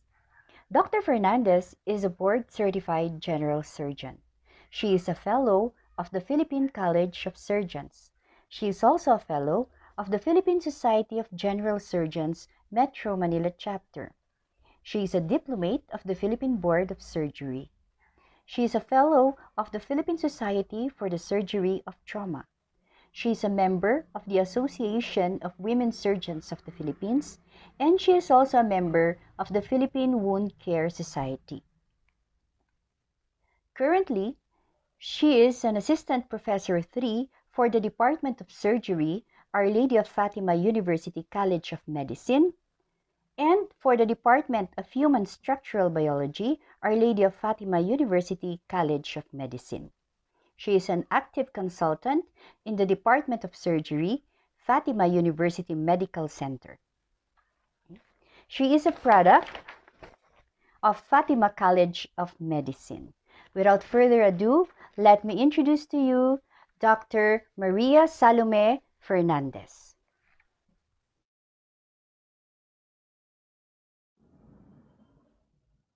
Hello, I'm Dr. Fernandez, and today I'd like to show you how to make slide presentations that will make an impact and keep your audience engaged. With that, I want to share with you some tips and tricks to help you make easier, more powerful, and better looking presentations than you used to. So let's get started.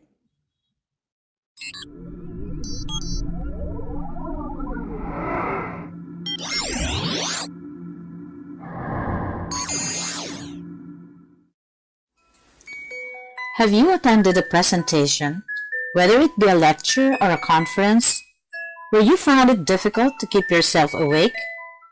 Or probably you just simply dozed off unintentionally despite all your efforts not to. Or maybe you got bored, lost interest, and your mind just wandered off several miles away from where you are.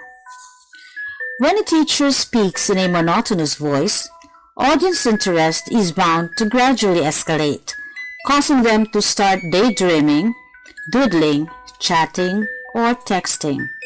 In short, the speaker loses his power once the audience decides to disengage. So how do we make an effective slide presentation?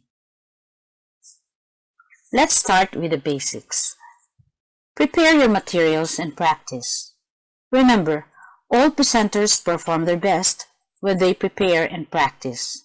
A speaker's content and delivery can range from muddled to mesmerizing. Choose a simple design template, one that will be appropriate for your topic. Remember, simplicity is sophistication, and simple is elegant. Choose a color scheme. Choose colors that are pleasing to the eyes. Limit yourself to 4 colors. A monochromatic scheme is also a good idea.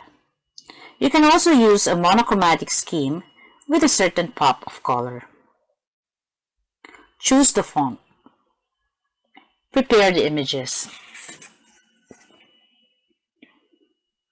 For the font size, it should not be less than 25. Avoid italics because they're not very readable from afar. Avoid using more than 2 fonts. There are a lot of very good font types, but my favorite in the iPad is Fonbury in bold. Arial is also a good font. You can also use Gill Sans or Calibri, just to name a few. The key to success is to make certain your presentation is a visual aid and not a visual distraction. The most common mistake most lecturers make with slide presentations is trying to cover too much ground. The goal should be to give the right amount of information in the right order for your audience to understand and assimilate. For images, clear and unlabeled images are recommended. Make sure visuals or images are clear and of high quality. The size of the audience should also be considered when presenting on a face-to-face setup. But whatever the setup, whether the presentation is online or face-to-face, the same rule applies. The image should be visible to the entire audience. Use a consistent formatting for the images, one that gives the same look or feel. For example, mixing brightly colored images with a dominant black and white theme is not a very good idea. Royalty-free images are recommended. There are many websites that you can search for this. PNG images stand for Portable Network Graphics. This is a file format for digital art. It has the capacity to display images with transparent backgrounds. PNG images are very useful, especially pins with round heads and push pins for our purposes. I'll show you how these images can be used in our anatomy lectures in my succeeding slides. Vectors, like arrowhead and roundhead vectors, are also very useful. Clear and unlabeled images are recommended. A photo editing app is a good thing to have for removing labels from images, such as this one, and also for improving the quality of pictures, as good ones do not always come free. So with a photo editor, you could even remove small lines, such as this one. But what if I really like an image, but it's heavily labeled? There is a cost-saving option for removing labels from images, using only tools that are integral to both PowerPoint and Keynote, which I want to share with you. So you can use shapes. Insert a shape from the Keynote or PowerPoint menu, which you think can adequately cover the labels. Fill the shape with the same color as your presentation background. Drag the shape to cover the labels. Remove the border of the shape.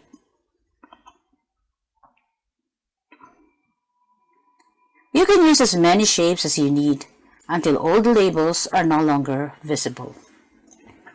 This technique, however, will not be able to remove the label lines unless you use a photo editor with an erase function. But even with a few lines still visible, the image already looks decent and uncluttered.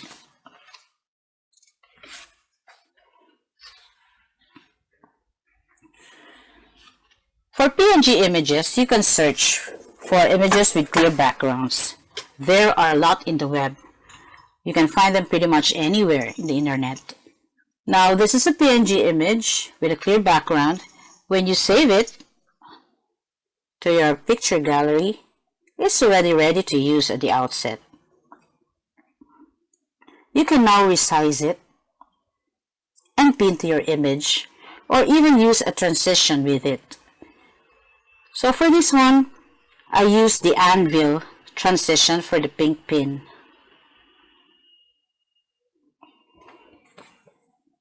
However, some PNG images do not have a clear background, such as this one.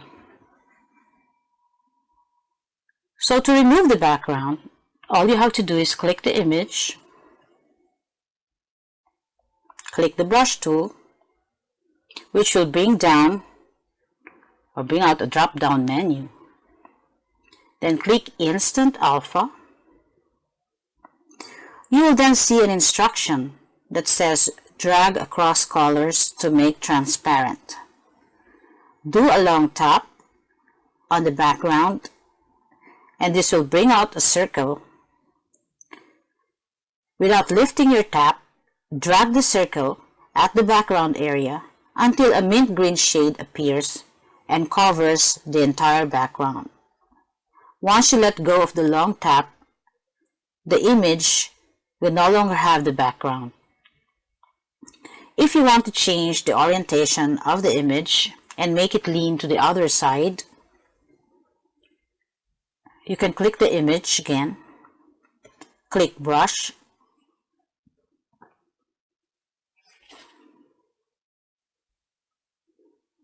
a drop-down menu will appear. Click Arrange. Another drop-down menu appears. Click Flip horizontally. So the pin now leans to the other side. You can now resize your pin accordingly. Another guideline is to be minimal. Don't crowd a slide. Use just the right amount of visuals. If a picture will not give added information and can cause the students' minds to wander off, then don't use it in your presentation. Now I will show you some powerless presentations that can become powerful and effective. So for this one, what are the flaws that you can see in this slide? There are too many images. The text overlaps pictures, so it looks cluttered. The station tube should be in another slide, not with the obstacles.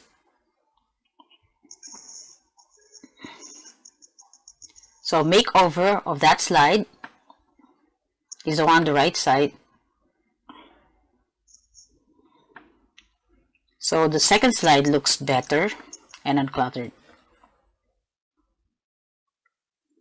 So simplify and limit the number of words on each slide. Use key phrases. Include only essential information.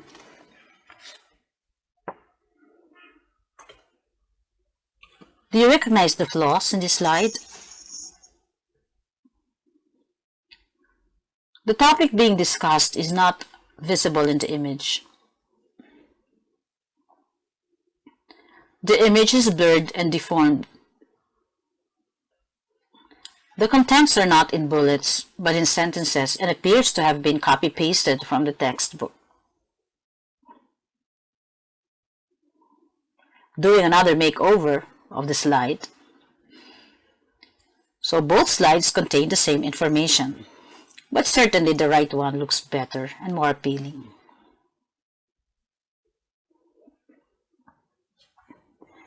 What if an image or illustration that you really like or need for your presentation has several important structures or details in it that you wish to explain? An important point to keep in mind is this. One complicated slide, such as this one, takes the same amount of time to explain as 3 or more simpler slides. If a slide has too much information, it becomes too overwhelming, giving the audience the feeling that they have to read and listen at the same time. The presentation then loses its power to engage the audience any further. So, what should you do? Simplify. Divide the information into chunks that are easier to swallow. So this slide contains too much information. There are too many arrows, too cluttered, and too overwhelming. So another makeover of the slide.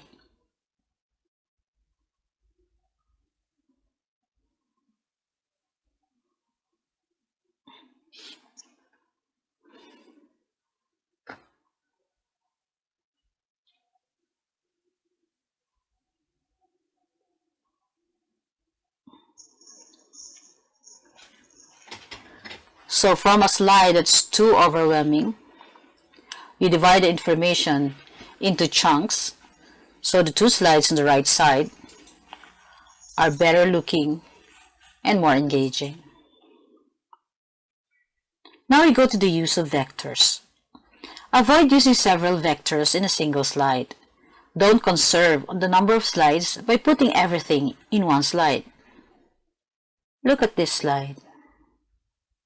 Do you recognize the flaws in this slide? Too many crisscrossing vectors, too many labels, too overwhelming. A makeover.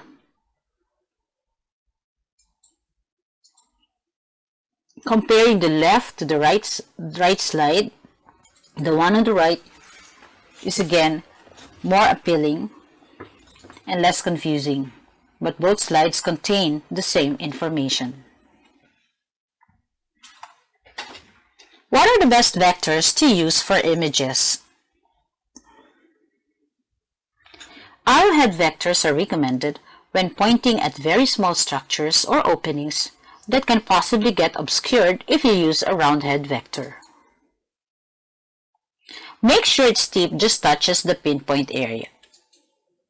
As you can see in the second picture, where a round head is used, the round head has completely covered the opening, so it's not recommended for very small structures.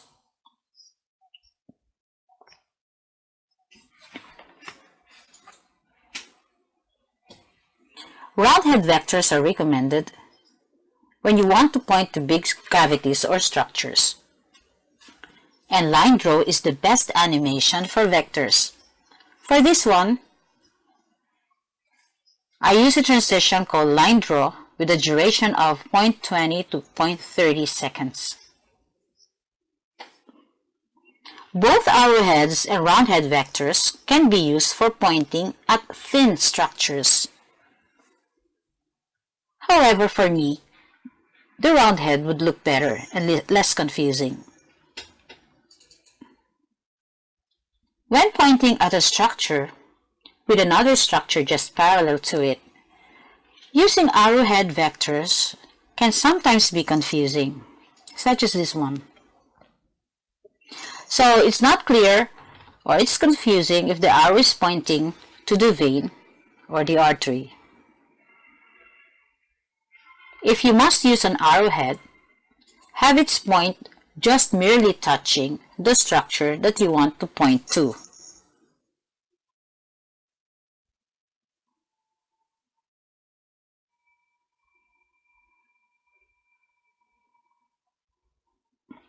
When pointing at a structure with adjacent parallel structures next to it, there are better options.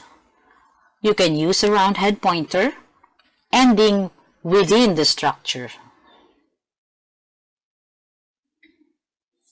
Or you can use pins or PNG images the way we use real pins in the laboratory.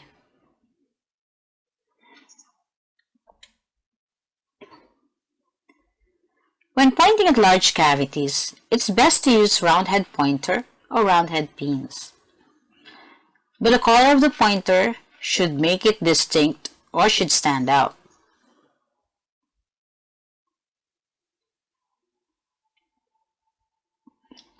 For vector animations, I use line animations. And for line animations, the best ones I could recommend is a line draw of 0.10 seconds or a line draw of 0.20 seconds or a wipe of 0.30 seconds. Don't make animations that take longer than 0.80 seconds. Here's a 1 second line draw.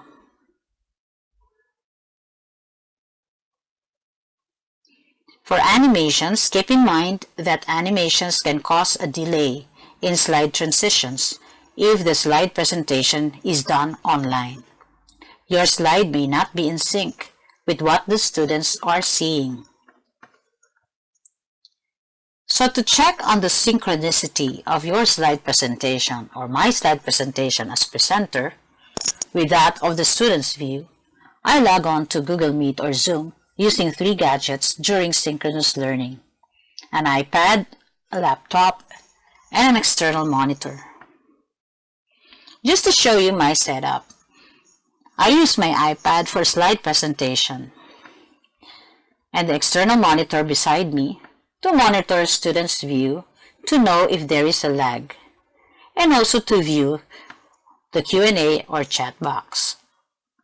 Then I use my laptop for generating the Google Meet attendance. Here is a screenshot of the Google Meet grid view in one of the lectures that I had.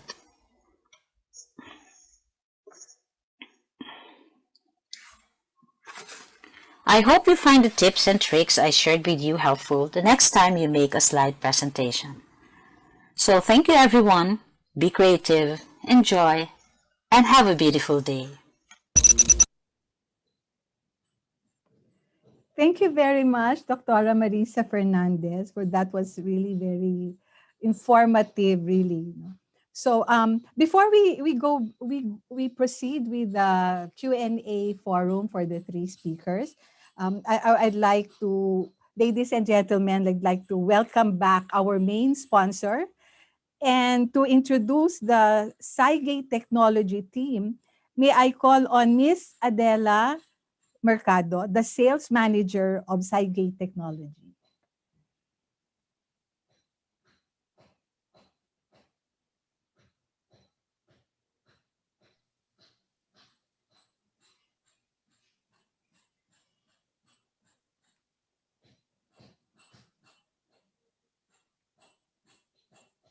Miss Adela, are you on already?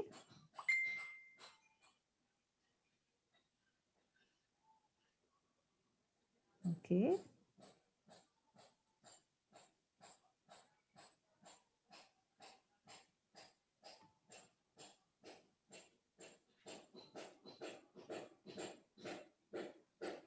We have to thank our main sponsor, Cygate Technology, for being the main sponsor of our annual conference for today.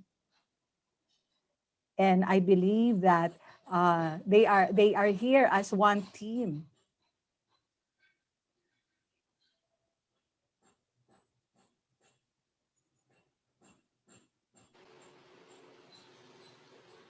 Dr. Mimi, it's very nice to see a jaw-dropping technology showcased by our major sponsors, right? That's correct. And we saw previously before Dr. Fernandez lecture those models really, so the advances in technology, has already been adopted by Cygate Technology. Yes, And bringing the hospital experience at the comfort of our university. correct, they're also adapting to the present time. And they're here as a team, actually. They're here. Everyone is here. um, Dr. No, Mr. Donald Serafin, the general manager, is also here with us.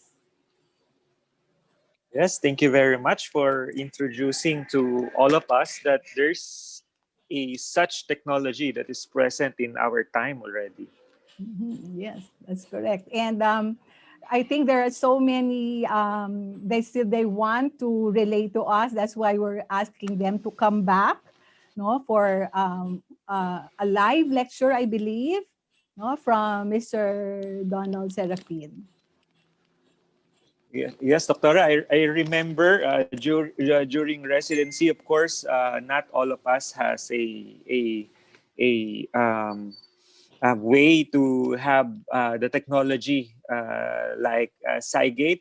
We sometimes tell our junior residents that in order for us to learn skills in surgery, we cannot go away with the saying that we need to have, sorry to say this, but some patients to be a sacrificial lamb just to learn the techniques and the skills. But now we have this kind of technology. I think we can develop more skills safely rather than doing it on actual patients, especially in a government setting. Actually, we also have that in our institution, Dr. Weso. I've seen them. I've gone to our virtual laboratory, and it's really very amazing what this technology can bring to us. And these advances in learning will be benefited by our students. Yes, and this will definitely decrease the morbidity associated with, of course, junior residents doing the skills for the first time. Now they can practice it on a real life model, not to a real patient. Yes. Dr. Wilson, have you been to our virtual lab already? Have you actually seen them? No, not yet, Yeah, Doctora, ang but galing I'm talaga. yeah. Really, it's amazing, really.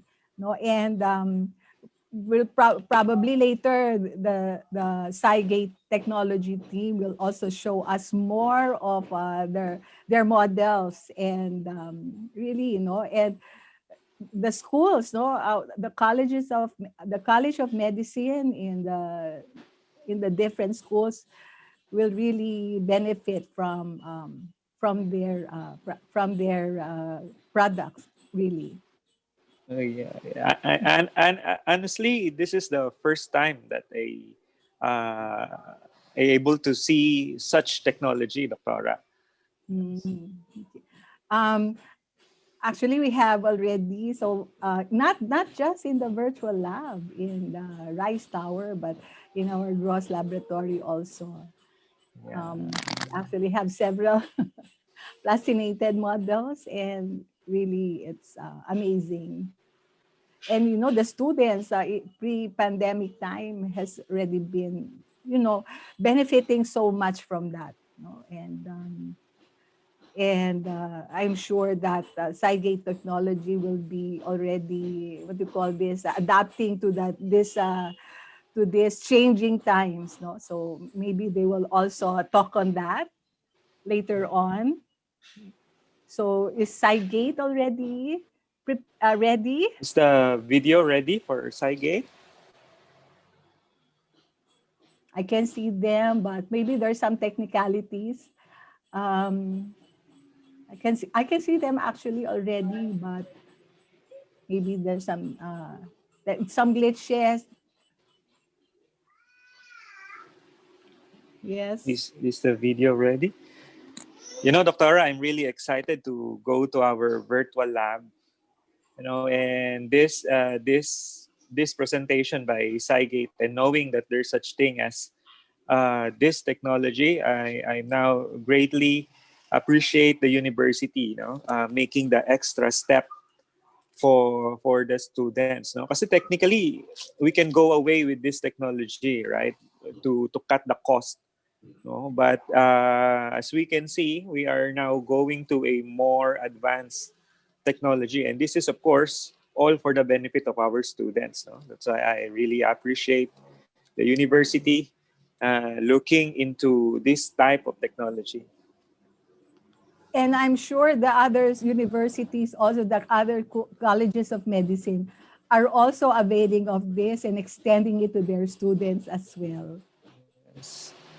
So that when the student goes to the real scenario, when they go to the hospital, they will not have the shock of their lives, seeing live patients, seeing pregnant, having like I saw earlier, they have the option to deliver a shoulder dystocia. I think the video is ready for Cygate. Okay, so they will start presenting already. Yes. Yes, I am prepared. Okay, so we'll give you the floor, sir. Yeah, thank you. But actually, I'm from Sectra. Harry Young, yeah, application Okay, specialist sorry. from Sectra. Actually, I was, yeah, I was waiting for an introduction from Adela or Donald, but I think they are muted. So I'll just begin my presentation. Does that sound good to you? Oh, please do, Mr. Harry. Yeah, thank you, thank you. It's really great. I feel privileged to be here. Yeah, having this communication opportunity with all the professors. Okay, good morning, everyone. This is Harry Young, application specialist from Sectra. Yeah, I feel really happy having this meeting with all of you. Okay, first I'll have 10 to 15 minutes, give you a PowerPoint presentation and having introduction of our company and our um, product solution. Okay, let me share my screen. Okay, it's here, and turn off my video. So you'll be focusing on the presentation. Yeah. Yes. It's here.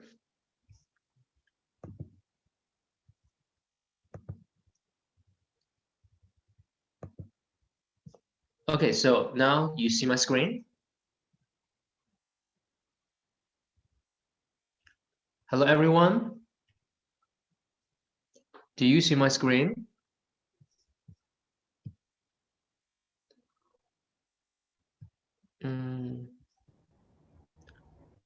Or I just proceed, okay? I think that you can see it.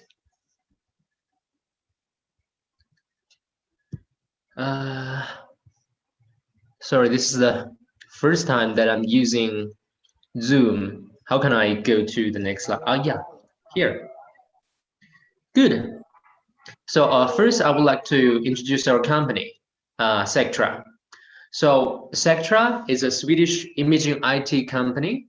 The headquarters is in Linköping, Sweden. We have direct sales in 19 countries, and we have about 800 employees. We are also doing business through partners worldwide. The largest area of our company is PACS. So it's Picture Archiving and Communication System, PACS.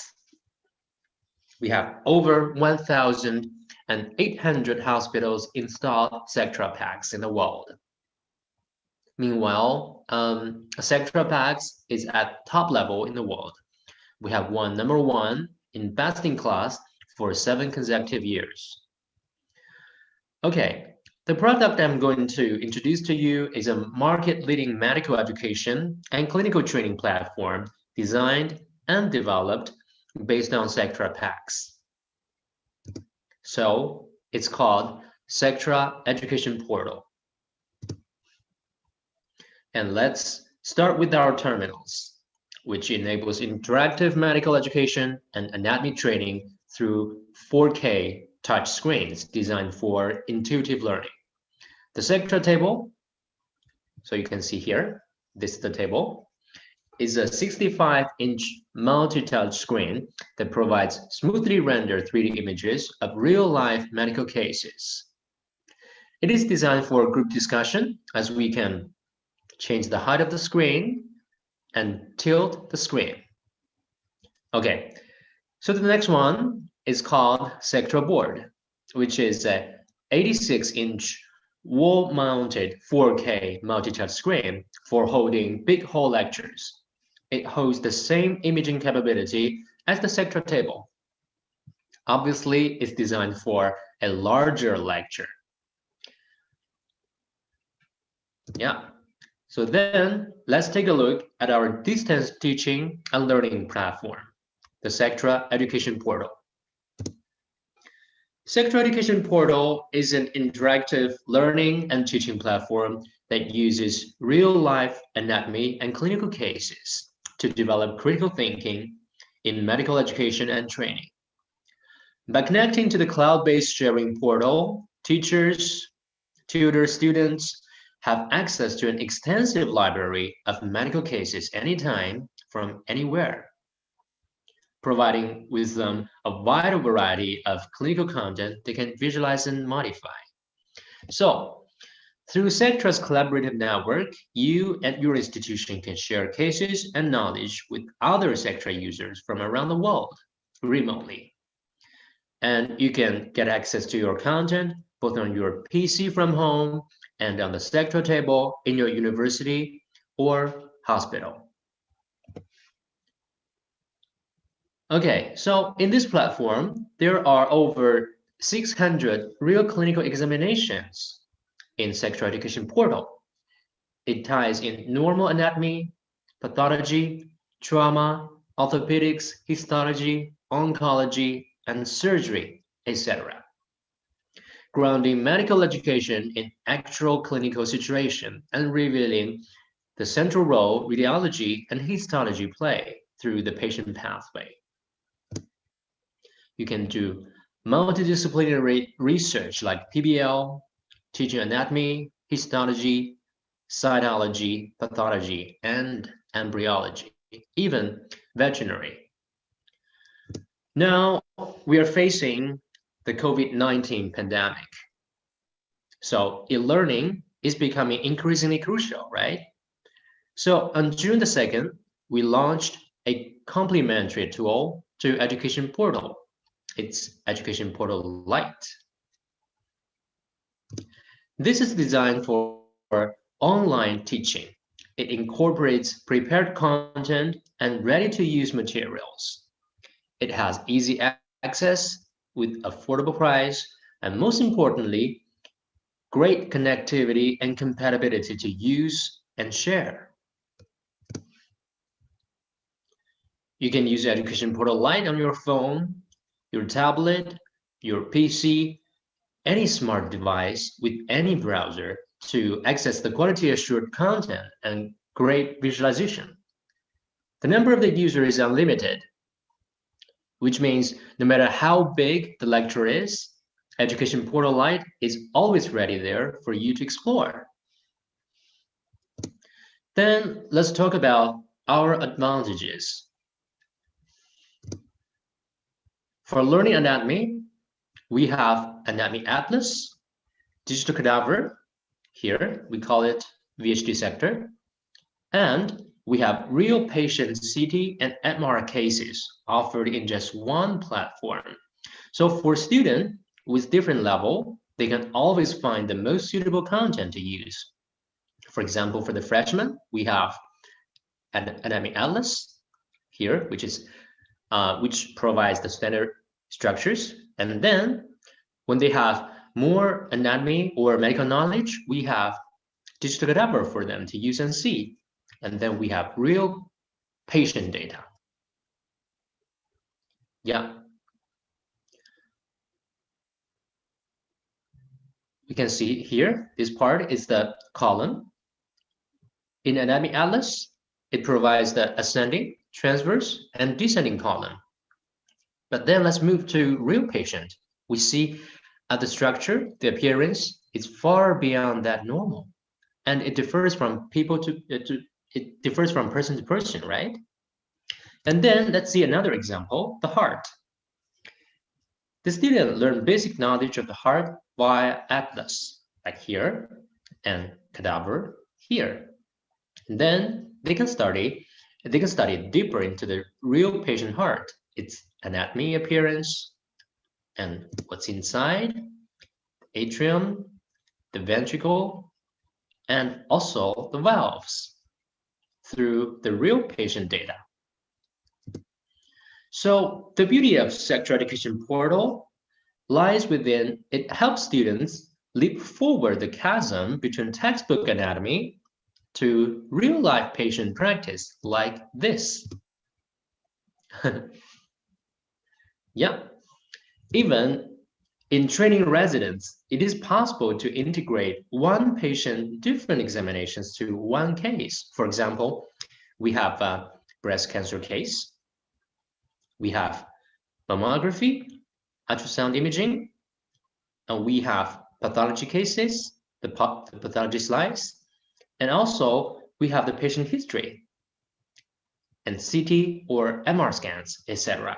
And this is not only ideal for multidisciplinary research, but also the resident is crystal clear of the whole pathway of treatment and care for the patient, right? And then let's have a brief overview of some of our customers. Currently, we have medical education customers from over 60 countries. For example, we have Karolinska Institute from Sweden, we have Peking Union Medical College from China, Beijing, and we have Philips University Marburg from Germany, we have UNLV from the USA, UBC from Canada, etc. All the top institutions are our customers. So here is UBC from Canada, University of British Columbia.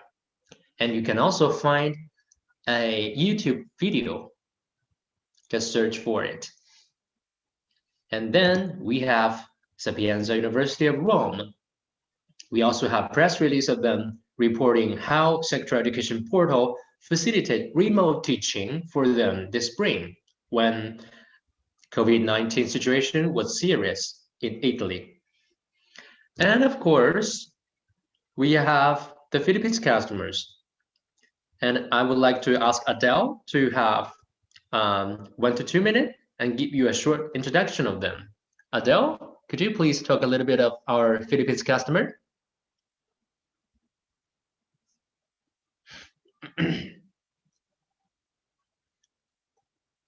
Adele, Donald, are you there?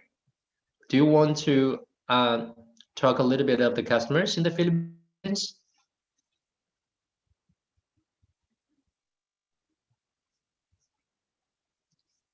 Or no?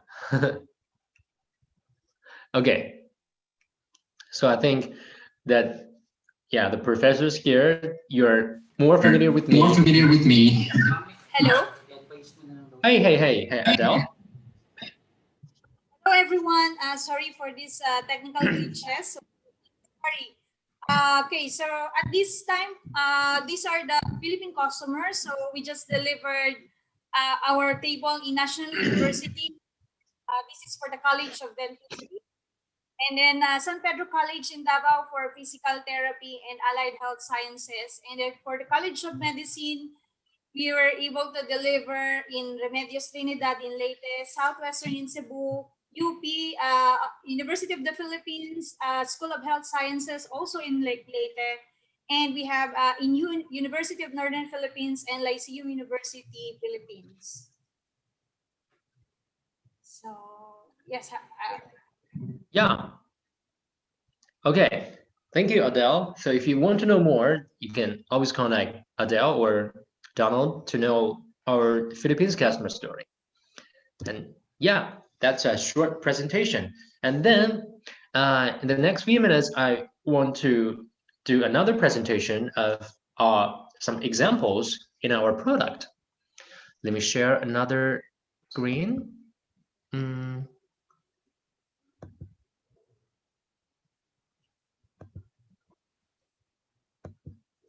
Here. Yeah. I want to give you a brief introduction of education portal. We want to see what it is, what's in it in sector education portal. Let's focus the first topic, which is anatomy teaching with aorta. And here we have integrated several beautiful bookmarks with teaching, with great teaching material in just one workflow in this story. See here, we want to teach our student with the aorta, and we have several cases. We just integrate them in this one workflow. And here, we have a brief overview of the aorta. We see the four segmentation: ascending aorta, the aortic arch, thoracic aorta, and abdominal aorta. We can just interact with them very easy. For example, when I want to focus one area, the heart, I just draw a circle with the scalpel knife, or just move around and see downwards. The kidney, the abdominal aorta. Yeah. And then let's move forward. We want to focus on different parts. For example, here, let's see the ascending aorta.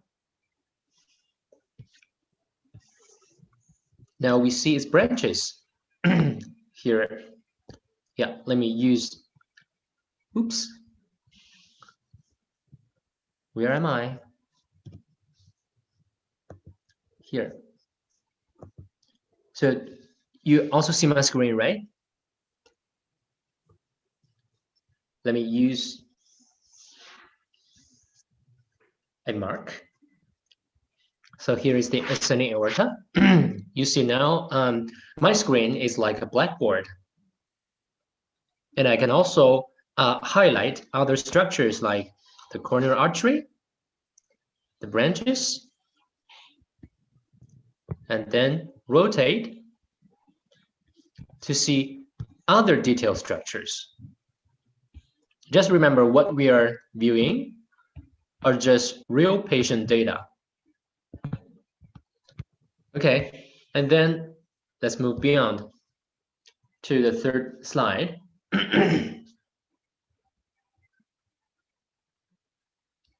And we are going to focus on the branches of the aortic arch. We find the green annotations: the brachiocephalic trunk, the left common carotid artery, and left subclavian artery, right? So the other annotations are labeled in blue. And we can change the color, for example, angio, or This one, even with vivid angiol. Just rotate to see what's behind it.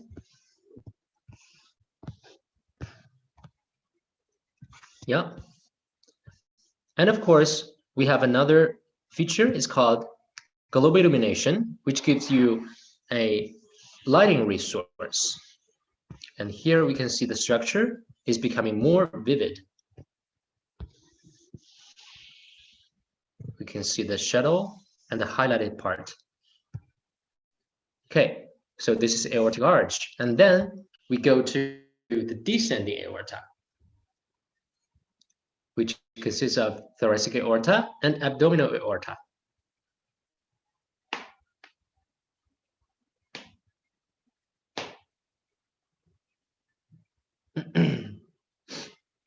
So here we're in the thoracic aorta, and we see the branches are labeled, the intercostal arteries, the very small and minor arteries of aorta branches.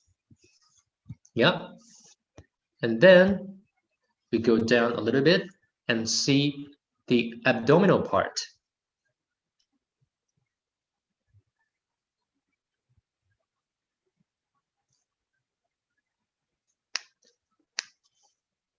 So we are here,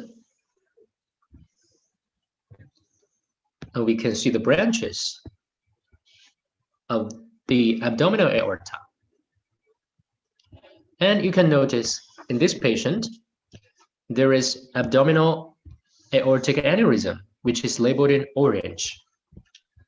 Other normal structures are labeled in green. And you see the superior mesenteric artery, the celiac trunk, the left gastric artery, splenic artery, etc.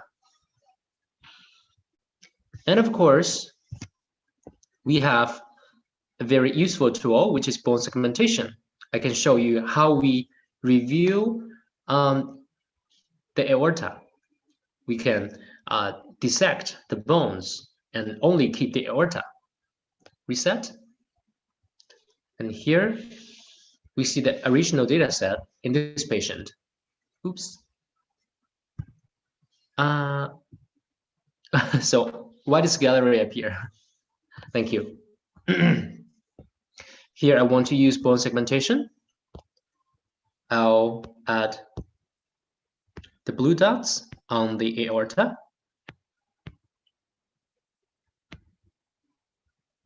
And here. And then I will add the blue dots on the bones. I want to remove them. Or the here. And even down to the foot. Then cut. So let's take like 10 to 15 seconds. And it will dissect the bones.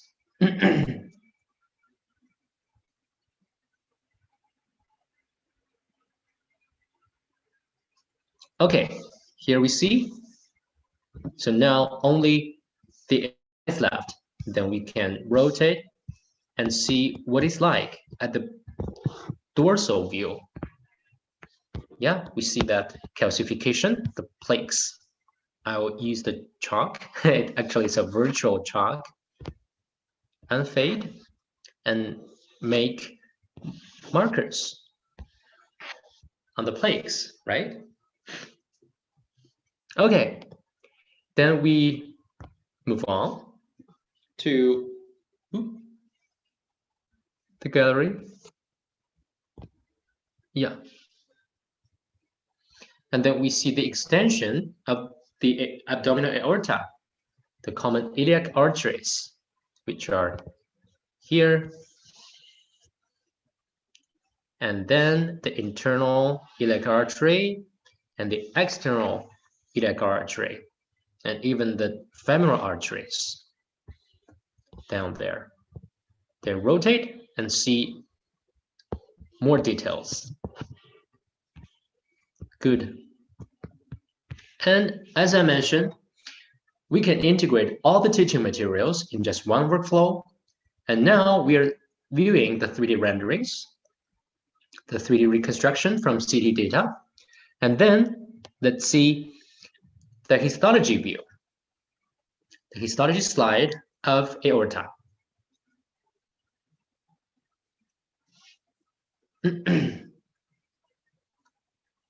It's setting up a few configuration, I think. Okay, don't worry. We can view the slide later when Adele gives us another presentation. And then we also have the 3D printed model. This is from Monash University in Australia. They have a full library for regional anatomy. And also here, the CT scan, we can see the original data of the aorta. Scroll down with your finger. Just remember, you can do almost everything with your finger. It's a touch screen, as I mentioned in my presentation. And then we find this aneurysm.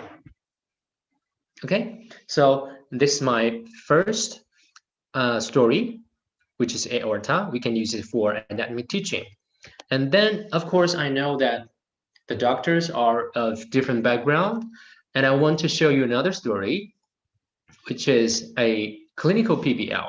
We can use these PBLs and teaching our students focus on different area like anatomy, physiology, and even some clinical knowledge or even communication skills to understand more when they are having clinical practice. Okay, so yeah, let's play. This patient, or I would like to say that the hero in this scenario is called Jackson, who is sales, and he has a hepatitis B family history, and also he keeps drinking wine for over 10 years. And here we can see this is a short introduction of this patient, and which helps the student to have a basic understanding of his major situation. And then what is the trigger in this story, in this scenario? Is here. Recently, he noticed that he has a lack of appetite and sometimes feel abdominal distension and overall weakness. He also found his palms getting red and there was white spider-like speckle and darkened skin area on his right arm. So here, we didn't use the professional terms. We just use something to depict the sign, the physical sign, right? And this is helping the student to understand what is it. We don't directly give them the information. Okay, so let's say we go downwards here. And days ago, when he came back home after dinner, okay, he drank wine again. He started to have an acute pain in the upper right area of the abdomen. So what is the area? Yeah, it should be the liver area, right? And since it severely increased even after some rest, he was taken to the emergency room. So in this case, we encourage the students to focus on the topics below. Of course, if you are familiar with PBLs, problem-based learning, you can ask the students to develop or to raise topics themselves. But if you're not, if you're rookie to PBL, you can refer to the topics here, like the importance of a healthy diet. We know he keeps drinking wine and he has a HBV family history. And the second one, physiological effect of alcohol intake in the main organ, right? And then let's move on to the liver cirrhosis. As we know, PBL does not only stand for problem-based learning, it can also mean population, yeah, behavior, and then life science. So it's a combination of multidisciplines. Okay, so after they have raised the topics, and then they should also develop the questions based on the topics, and we also listed them here.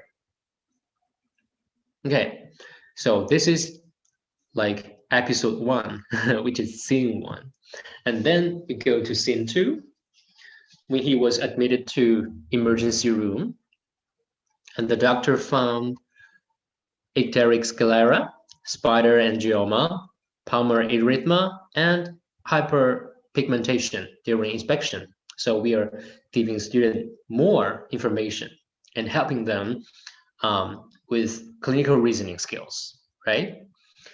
And here, the physical examination result, and also the slide, it presents us the laboratory test, the laboratory examination results. So we see here ALT, AST, which are the enzymes from the liver, and also this one. And yes, there is only a result. We don't give a normal range. I know that in some hospitals you have the test result and you also have a normal range, but in here, in our slide, we don't give that because we don't want to lead the student in a certain way. We just want them to form or to notice the abnormalities themselves. So we are gathering more information of the patient, and then we move forward to the next slide, which is still in the hospital. So here, let's see the notes. He was conducted a coronography examination because he said he was having an abdominal distension. And the doctor didn't find abnormalities in the colon. And then let's move on to the 3D view of this patient. And let's see, do you find any abnormality? Okay, I'll give you a hint. So this is the liver. I'll use the annotation. And here, this is a spleen. Change the color. Okay, green. So in a normal condition, the surface of the liver should be smooth, right? But in this slide, all we can see are nodules. What does this mean? It's quite related to liver cirrhosis, right? Quite typical. And we can also see the spleen is enlarged. Okay, this is more.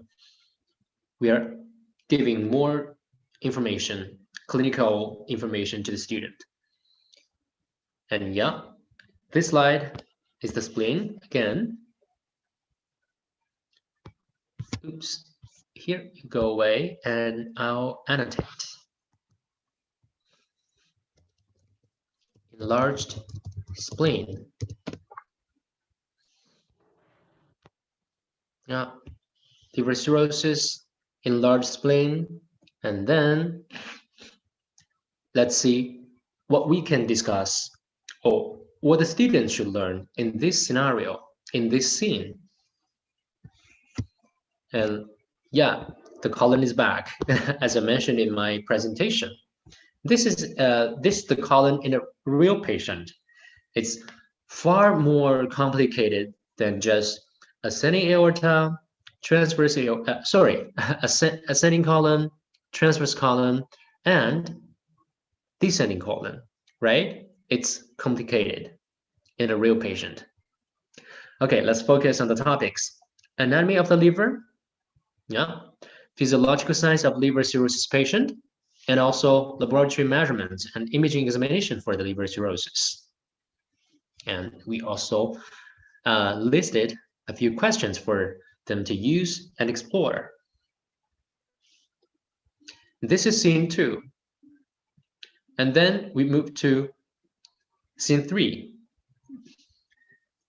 which is in trouble. So we see the doctor is in trouble, and let's see what is happening.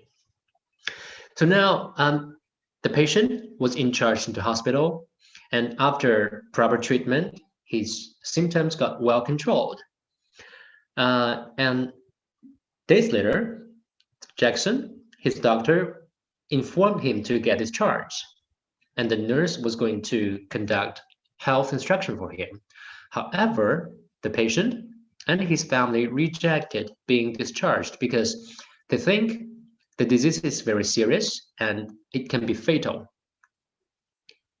And yeah, the medical staff, and they think the medical staff didn't make lucid explanation to them. So they demanded further treatment and care, and they rejected being discharged. Obviously, in this scenario, we want the student to focus more on the clinical communication skills, right?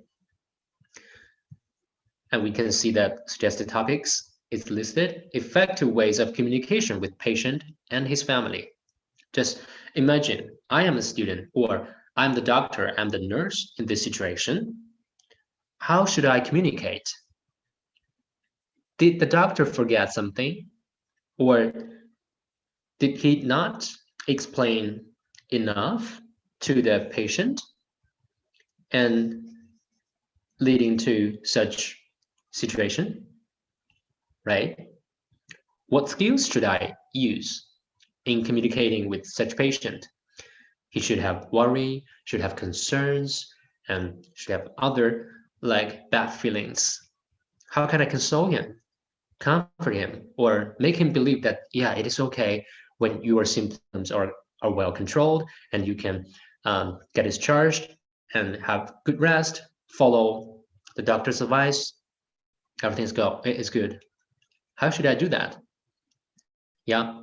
So the whole scenario is done here.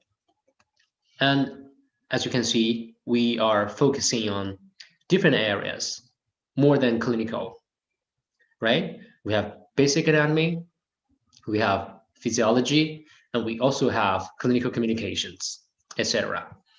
And of course, we have more than this. We have quite several PBLs focusing on different area. If you're interested in it, maybe sometime you can ask Adele to try and explore our product. Okay, I still have a few minutes, and I want to give you a quick overview of a COVID-19 case, which is provided by Albert Einstein College of Medicine from USA and our partner, Touch of Life Technology from USA. And as we know, that the pandemic is quite annoying, that everybody is focusing on COVID-19 situation.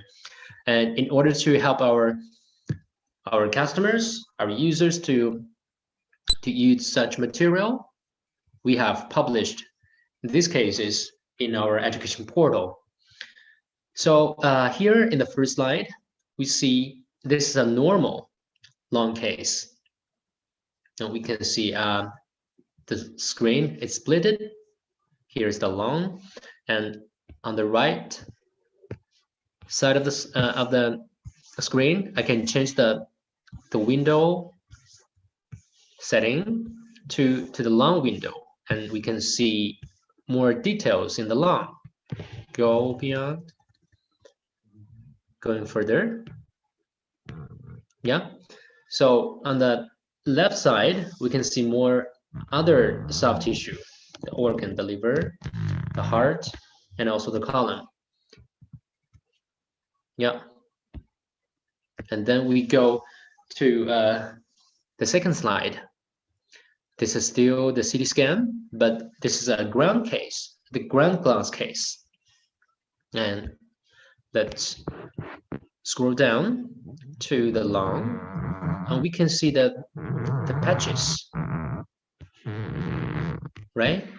It's like a ground glass, which is a typical sign in a COVID-19 patient or patient with interstitial pneumonia.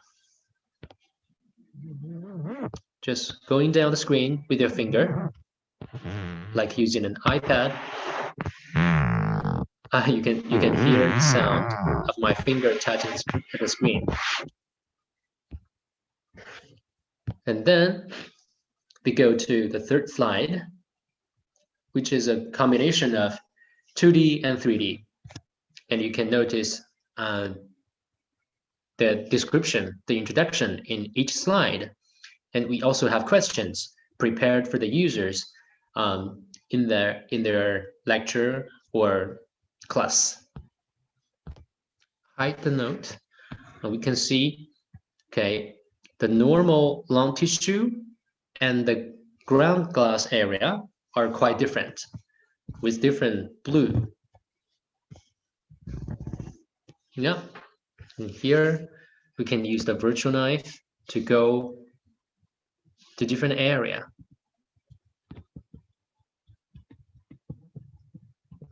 The lung is quite infected.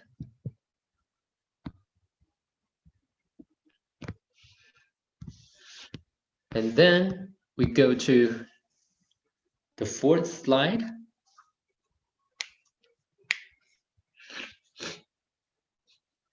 Which is the COVID-19 case. And you can see in this color setting, the ground glass area is in red. The red, the green tissue, and the yellow tissue. And also, let's change the window to long window.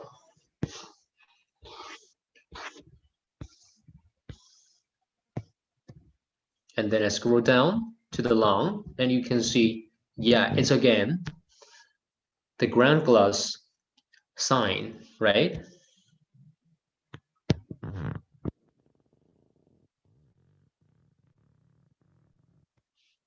Okay, and then we move to the next slide,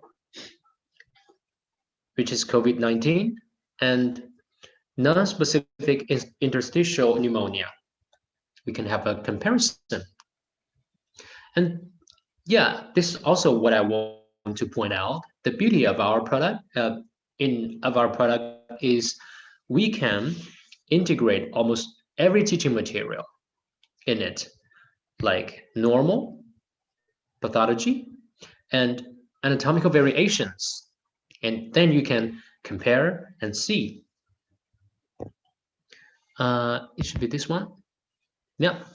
So on the left of my screen, this is COVID-19, ground glass. And then on the right of my screen, this is the non-interstitial pneumonia, which is quite similar to COVID-19. They have almost the same imaging. And then we have more. We can see the COVID-19 patient in different views. We have axial. I want to change the window setting. Axial, so we see the patch, and we also have frontal and sagittal. And then we have more.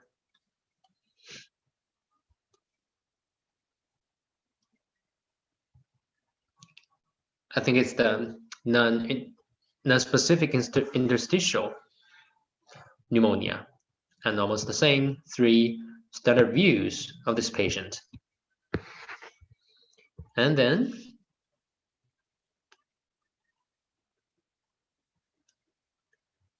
the COVID-19 patient with a serious situation.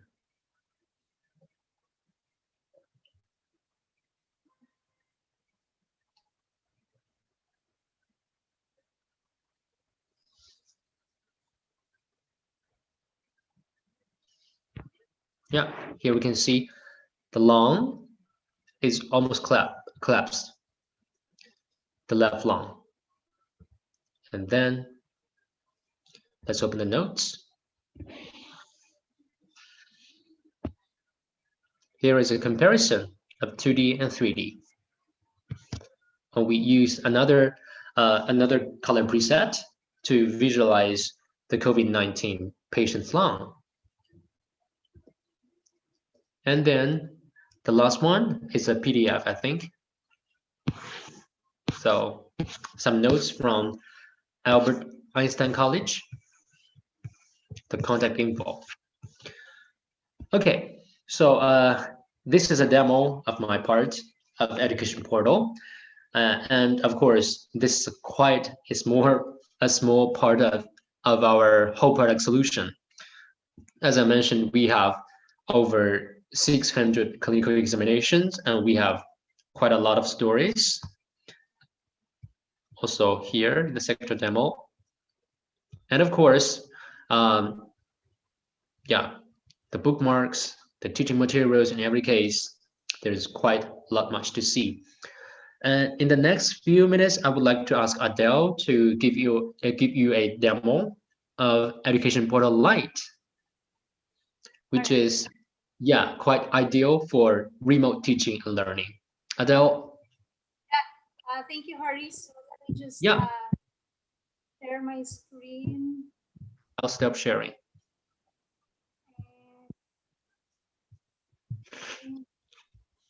All right, so just to show you what this is the content guide for Sector Education Lite. Lite meaning to say the students can access these cases using their own device, whether it's a smartphone, their tablets, or their laptop. So here we have a number of cases available. We have for histology, clinical anatomy, we have also for cadaver, and also for embryology, which is very interesting. So like, just to show you for some example of histology. So these are all available. So say, for example, I have here adrenal glands. So any internet browser you can use, and all you have to do is just to log into the Uniview or etc. Portal Lite, and here you can see the histology, digital histology. So here you can actually zoom in the image. And here, I don't know, Hari, if you can follow me, but even Hari can see, even Hari is in China, he can actually see me which histology slides I am currently viewing. So if you are a professor and you are just, if you're just teaching a portion of this, say for example, this portion, and you would like to control your students, because sometimes the students is doing some, like for example, you would like them to concentrate on this part, but they keep on moving from other parts. You can actually control their you can control everything, especially for the histology. Excuse me, all you have Adele. to do is We are in. tracking. Yeah, you can follow me. Yeah, you can it's like a follow tracking me. device, so you can actually see the students right now.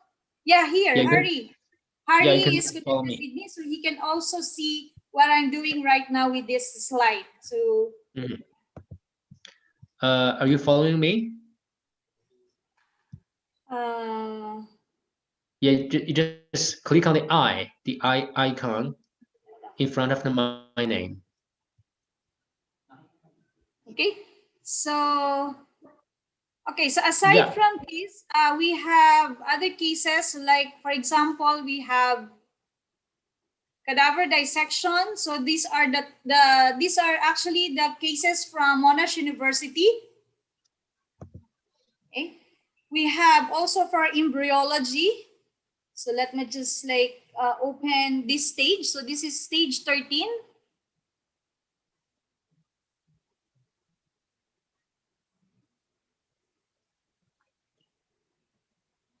Right. So we have here the images. You can actually You can double click on the image.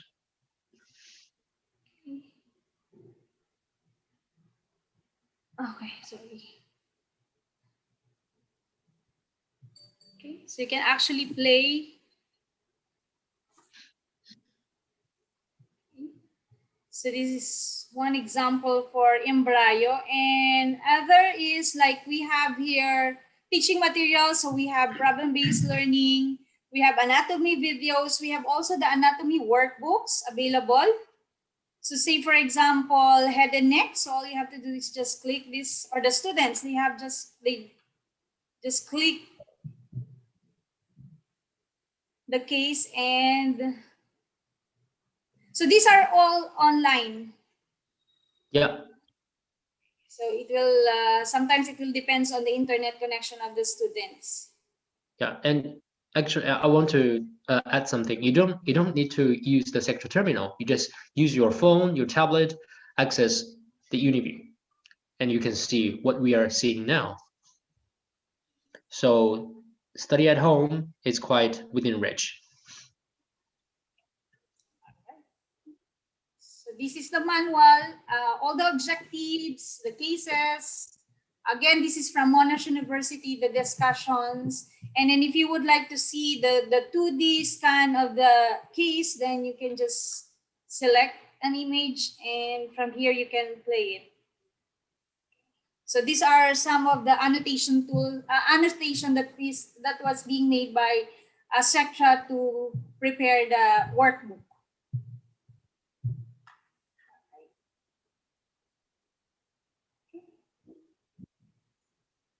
All right, so yeah. So we have all of these are all available. So we have guide, we have all the list of cases available on education portal. So,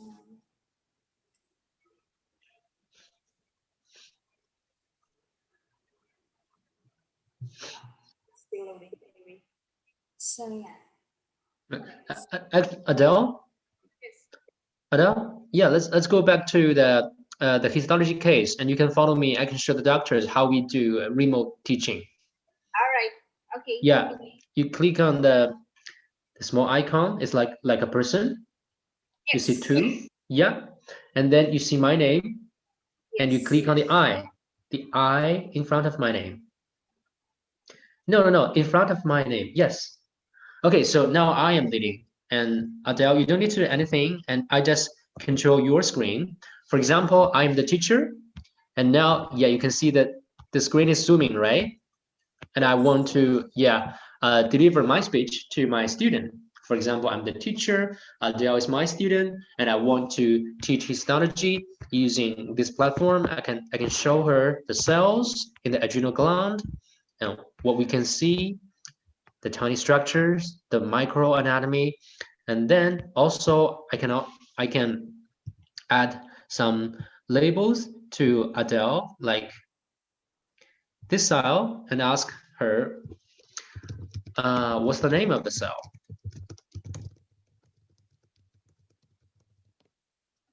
Right? So you see my annotation, right? Yes. Good. So you see it's quite simple and easy. You can also use this feature in your phone. Good. All right. So for more questions, I believe questions will be posted on the Q&A board. So just please feel free to ask questions, and we will try to answer all the questions. For more information about our company, you can visit our website, www.scigate.com.ph. And anything else, Harry, before I turn the floor to... Yeah, I think that's about it. It's very good. Thank you, Adele, for the Education Portal Lite demonstration. All right. So we will just answer all the question on the Q&A board. I would like to turn you over to Dr. Mimi Miranda. Yeah, thank you very much, Ma'am Adele. Actually, I saw one question here for Harry. Yeah. From Axel, how can we integrate the virtual anatomy table online? What are the required specs? Yeah, actually, this is an online platform. As you can see, actually, I'm using my own PC. When I showed you the aorta story, the PBLs, and the COVID-19 scenario, I'm just using my PC. at home. I'm working from home and I can access it. Okay. Yeah. I have to add lang po, Doc, regarding that question po, you have different ways to use or to access the online portal, the education portal. Number one is we recommend you our 65 inches virtual sectra table. And another option for you to access the education portal is just like Harry using his own computer. But that computer will require a very high specs, especially on the part of the video card, because you will load a 3D rendered image, so that will require it can work with Microsoft Surface Pro. If you would like to, if some of you are using Microsoft Surface Pro, you can try it using that device po. But other than that po, the Sectra UniView or the Sectra Education Portal Lite that we've shown earlier po, you can view it in any device. I mean, the students have their own smartphone, they have their own iPad, so they can use it for the Sectra UniView or the Sectra Education Lite. But for the education portal, it must be the table or a very high-end computer. Yes. If you have a good budget, you can purchase a Razer laptop with touch screen. There's actually another follow-up from Axel. We have one in our school, but I think we need to be oriented on how to integrate it online. So maybe how do you go about that, Harry? Sorry, what was the question? How do we integrate the teaching material? We have one in our school. I think we need to be oriented on how to integrate it online. You already have Sectra table, right? Yes. Yeah, and you want to know how to use that online platform? Yes, that's the question. How do you how could you orient it or translate it to an online platform? Okay, I want to give this question to Adele. Yeah, please, Adele. Thank you for that question, Dr. Axel. Okay. Most tables here in the Philippines, Doc, we delivered the offline version. We started promoting Sectra in the Philippines in 2016. And there are a lot of issues in internet provider. That's why when the first time we offered the table, it's offline solution, meaning to say everything, the main software will be loaded on the computer.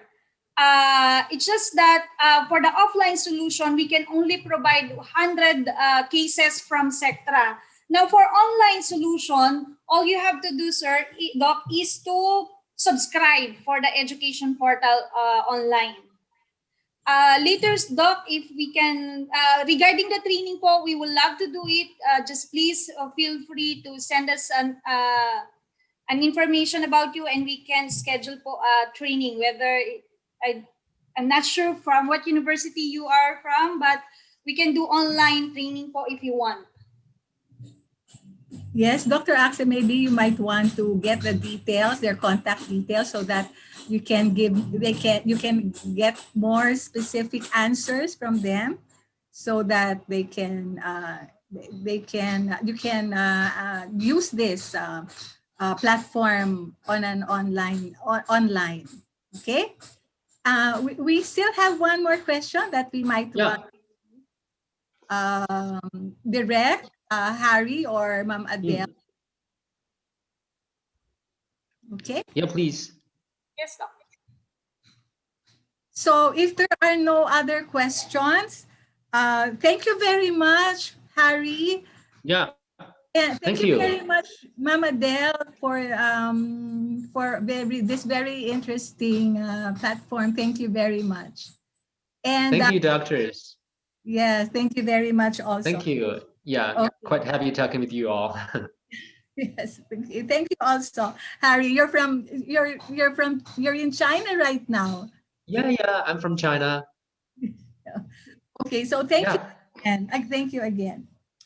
Thank you. Thank you. Bye. Okay, bye. So actually, Bye. we're also very grateful for one of our sponsors, care of Ma'am Rowena Bermudez of CNE Publishing. And there, we actually have one of their outlets very near our university, and I'm sure that there are so many other outlets. It's written right down here, and it's strategically located in schools. No? So, and I'm sure that they're giving you very special prices. They have very special or discounts for the professors, and also they also give discounts for our students. Okay, so wait, Dr. Wesson, we forgot to before we go to our we forgot we will go now to our open forum for our, Yes. Yes, but you know, Doctora. we forgot one important item: raffle prizes. Yeah, so for the audience, don't lag out and wait for our the raffle prizes that will be given after the event. Yes. So, marami po tayong mga raffle prizes. So, ano nga ba yung raffle prizes natin? One of them, I think, is a air purifier. Yes. Yes. Ba? So, Very important yes, for the in time. So, our setup. don't lag out yet, doctors, no? Because we will have our raffle later on after the closing remarks. Okay? Okay. So we will now open the chat box, Dr. Wesson, no? So that Yes, and we can see that in our chat box, all of the questions were answered already by our speaker. Now, may we call on our three speakers to answer questions from our audience. If you have more questions to be asked, we are privileged that our three research speakers are still here to help us answer your questions. And to start, we have one question for Dr. Pahutaganan. Sir, can you hear me, sir? Hello. Hello po. Hello, sir. Sir, we have one question. Can you, sir, give us a tip or a technique on how our students can minimize the disadvantage of not feeling or seeing or maybe dissecting a real cadaver? Do you suggest, sir, using a 3D anatomy models that can be downloaded online? Okay. So, first thing first, there are important debates going on in relation to cadaver dissection. So, if you go into either you go into cadaver dissection, and of course you go pro sections. Of course, it would require time, and time that are used in dissection can also eat time in learning concepts. No.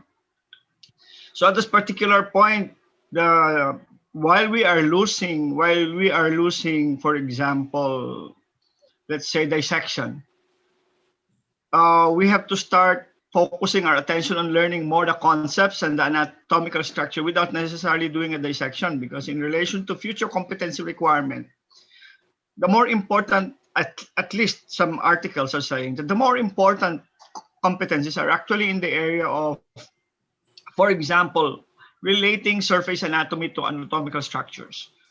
So if you are in a general practice, you should probably more equipped with identifying or relating clinical informations or clinical observations to the external or to the surface anatomy, and that would not require dissection. But of course, to those who are planning to go into, let's say, surgery, dissection may be an important competency. But technically now globally, for example, I studied in Maastricht more than 20 years ago. when I was doing the master's at the University of Maastricht. And in that medical school, they don't have dissections. Dissections are not part of the regular course. Most of the things that are actually doing is basically to ask the anatomist, most of them surgeons, to perform already the dissections. So we call it prosections. So what the students are doing instead are going to the cadavers, but not do dissections, but spending most of their time learning the anatomical structures. Because to them, that is the more important competency requirement than the dissection. Because they're producing general practitioners. So in a way, that's a trade-off. But the other thing is, you can actually program your courses like we had talked this out with, for example, Dr. Joe Cueto of PRC. They are discussing the delaying of dissection in the future once they are made available. So in a more comprehensive development of your program in medicine, that would mean you cannot just restructure anatomy outside of the bigger medical course. That would mean if you really want your student to go back to dissection, if you really think that's an important competency for them, you see there's a different thing, huh? Competency for dissection and competency for knowing or identifying structures. Iba yun, ha? Iba yung competency requirement nun. What is bigger for you, the dissection competencies or the competency related to very good or 100% skill or knowledge in identifying those structures? So at that point, we can do that even without dissection. We can do all these 3Ds, we can do all of that. They can identify it. But if you really want to go to dissection, my take is the whole medical curriculum will have to embrace something, meaning you allow yung iba pang subjects sa higher levels, or you track in a way na pagdating nilang ang COVID ay tapos na, that the course will allow a going back to dissection as part of the regular program. Parang ano na lang yan parang parallel track in the future. But for the moment, kung talagang PSAi lang, knowledge in relation to all the facts and what others, then you can learn it without dissection. Yun ang take ko doon. But if you really want to really make them experience the whole thing, then ask the whole program to provide return back sessions, maybe next year, maybe in the next year, para tuloy-tuloy, ibigay mo pa rin, pero hindi ngayon. Kung talagang gusto mo, i-program mo. Kaya nga sabi ko, hindi pwedeng hiwalay ang anatomy sa diskusyon na to sa ibang buong medical education program. You really have to embed it somewhere within the next 3 years na sila estudyante. That's my take. Very well noted, Doc. Thank you, Doc. Doc, we have another question here from Dr. Leandro Villa. A question for Dr. Pahutagan also. And according to Dr. Villa, nowadays those studying medicine come from different colleges like accountancy, business admin, etc. So long as they are from BS courses. How can we address this based on your statement a while ago that they are not starting from scratch? Hi, Dr. Villa. So long time no here. So I think the thing is there's something that you may have not noticed. If you go earlier, even before the BS, there are major changes in K-12 education. Diba? I was telling my students in my postgraduate, when my kids were studying in elementary, grade 3 in the UP Integrated School, grade 3, grade 2, they were also already asked to do a 3D versions of their understanding of human anatomy. Sabi ko nga, anak, hindi ka naman nagna-nursing, grade 3 ka pa lang. Why are you being asked to develop your own version of a 3D anatomy? They even have several projects ibig sabihin, we're not just talking of the BS degrees. Actually, if you go down to the level of K-12, 11, lower than the K-12 even, elementary, they're already using high level, at least basic level of anatomy, physiology. Kaya yung sinasabi ko, Dr. Villa, na from scratch is not only in college. The scratch is also including up to the elementary education level.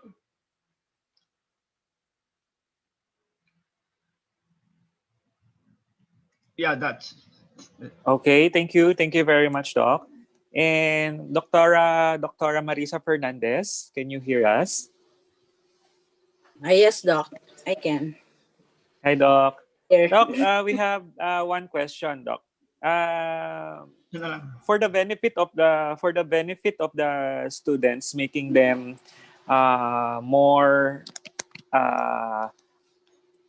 excited to see the presentation, do you recommend us using a lot of animations, a lot of moving pictures, as compared to a well developed slide without animation? Because we know that during this online teaching, if you use a lot of animations, it will take up more memory, making the video uh, bigger in terms of the file size, and this will affect, of course, when they play it online. What is your take on this, Doctora? Thank you. Well, with regards to animations, first and foremost, you must be prudent in your choice of how much animation you're going to use. For purposes of our anatomy lectures, then I think if you would need to point on an object, then good use of 1 or 2 line animations will do. For a single slide, if there are two areas that you would want to point out in your, then you use line animations that are not pointing at the same time. So one at a time, and the best time allotment that you should give per animation should be less than 0.5 seconds, because if it will take you around 0.80 seconds for one single line animation, then it will be too time consuming, especially if you have to discuss a lot in one slide. Okay, so be very prudent in your choice of animation. As much as possible, limit only to the topic that you're discussing. If you there's so many structures you would need to point using your animations, then it's better to have 3 or more slides for that particular topic.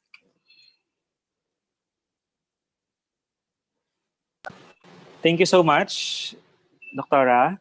Yeah, welcome. Okay, and then Doc MJ, can you hear us?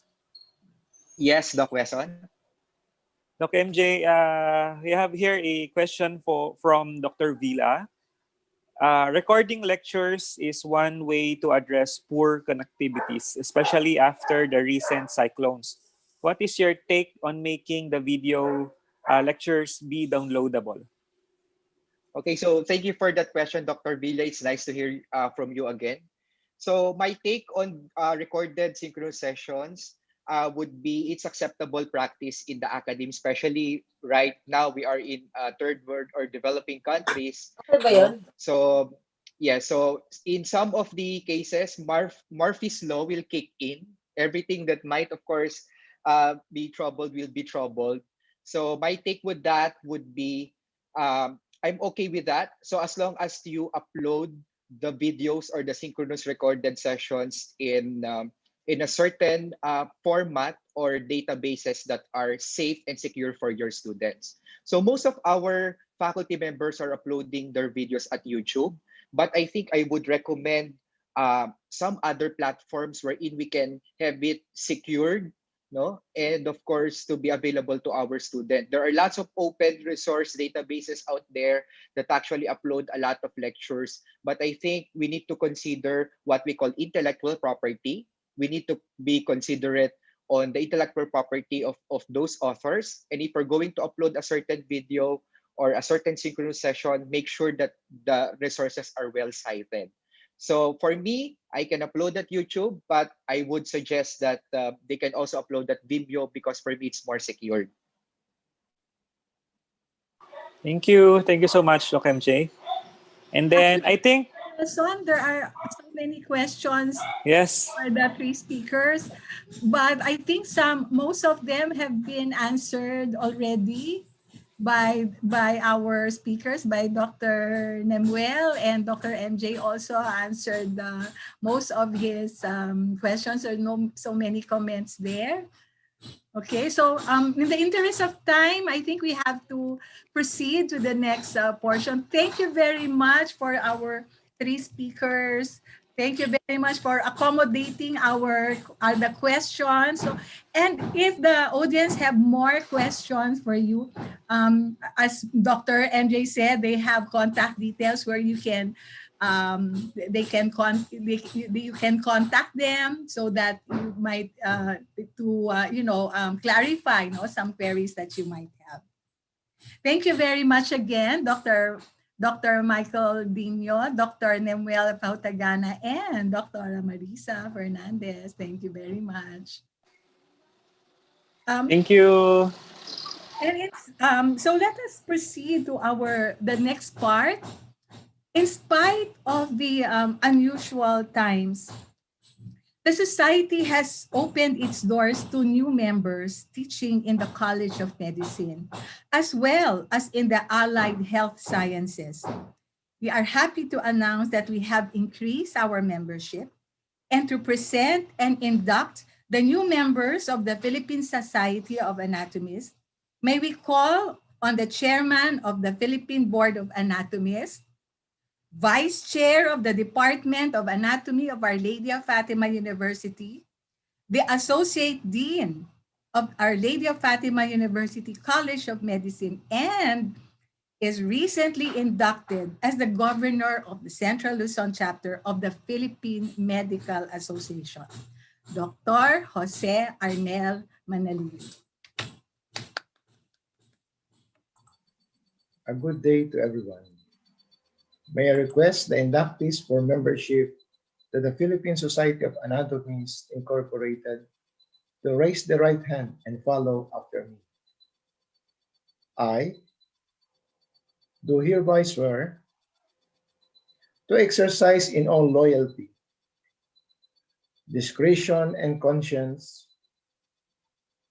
the duties and responsibilities of a member of the Philippine Society of Anatomists Incorporated.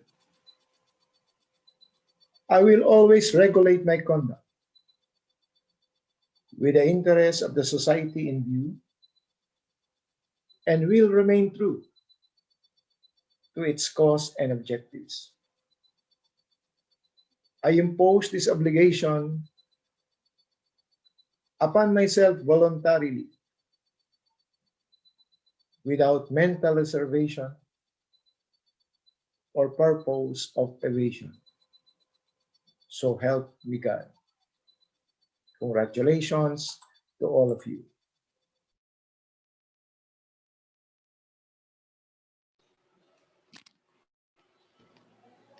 This early, we would like to congratulate the new fellows of the society. Let us call back Dr. Jose Arnel Manalili to this time present and induct the new fellows. Again, a good day to everyone.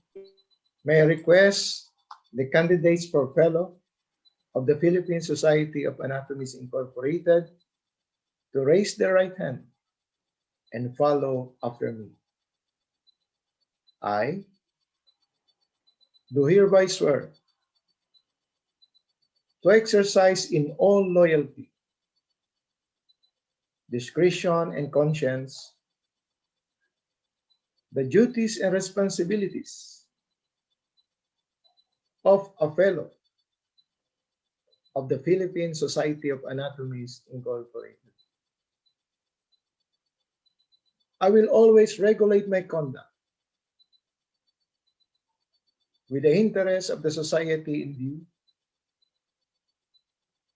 and will remain true to its cause and objectives.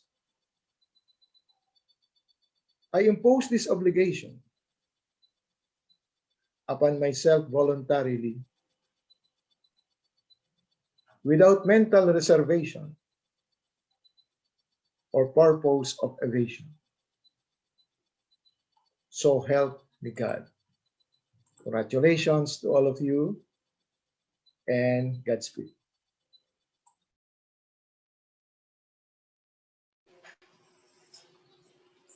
Thank you very much for all who have attended our annual convention. But please don't. Yes, Dr. A? Congratulations, you're one of the inducted new members. Thank you. Thank you. It really has been a very fruitful and successful morning. Don't you think so, Dr. Wesson? Yes, yes, Dr. A, indeed. Okay, so thank you very much for all who have attended our annual convention. But please don't log out yet. We still have raffle prizes to give away. But before we close this convention, may we ask everyone to pause for a few seconds to remember three people who have contributed to the past of the Philippine Society of Anatomists Incorporated.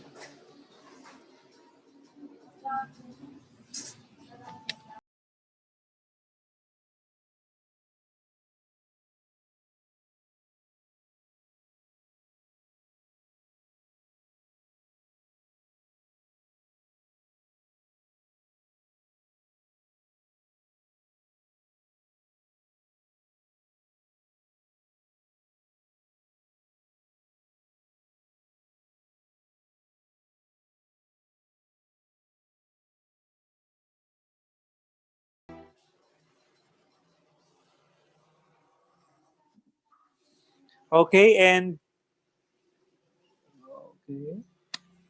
to deliver the closing remarks, let us call the chair of the annual convention and the vice president of the Philippine Society of Anatomists Incorporated, Dr. Chona Araga.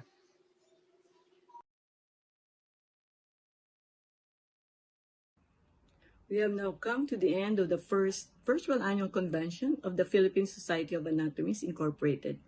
I would like to thank the whole team for creating this event. Thank you all participants for sharing your precious time with us.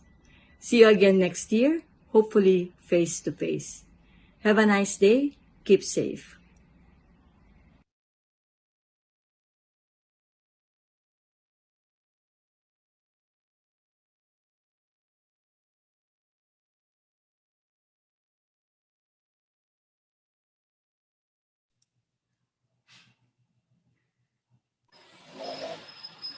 So we will be having the raffle prizes already.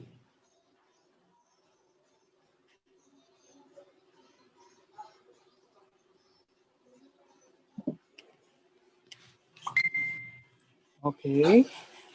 So are the list of winners ready? Or I think Dr. Heronela will share screen to show us what the fellows will be receiving. Okay. No need to share screen. I'll just like to show you the things that will be given to the fellows. So first we have this frame certificate. It's still empty, but we will fill it up. And then another thing will be a SAS like this, which is the first time in the Philippine Society of Anatomists. This could be worn only by diplomates and fellows. And then a medal. This is a medal. And then the last one is the pin. So those are the things that the fellows will receive. We will send it to you. We will send it through Grab, or when you are outside of Luzon, we will send it through LBC. And you will receive a certificate which is framed. And then you will have a SAS to be worn only by diplomates and fellows. And then you have a medal. And then you have a pin. Congratulations, fellows, and to the new members, you will be available to get the diplomate exam probably if you meet the requirements. Thank you again, everybody.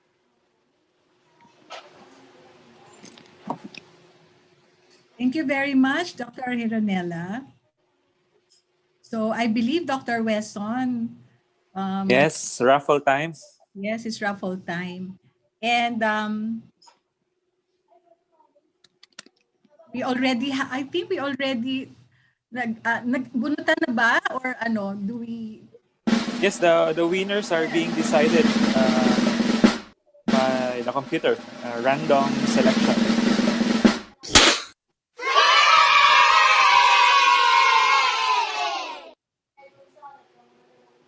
Sayang, wala tayo, Doc Mimi. Oo nga, Dr. Wesson, ano pangalan natin?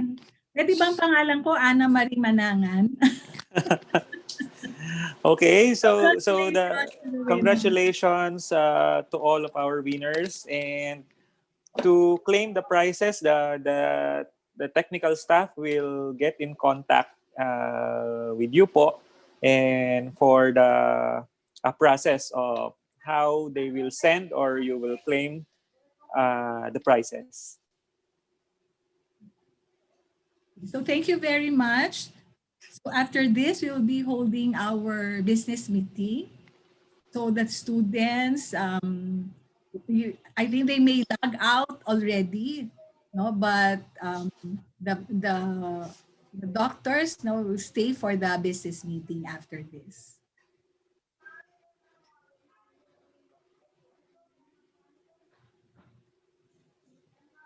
So thank you very much again for joining us.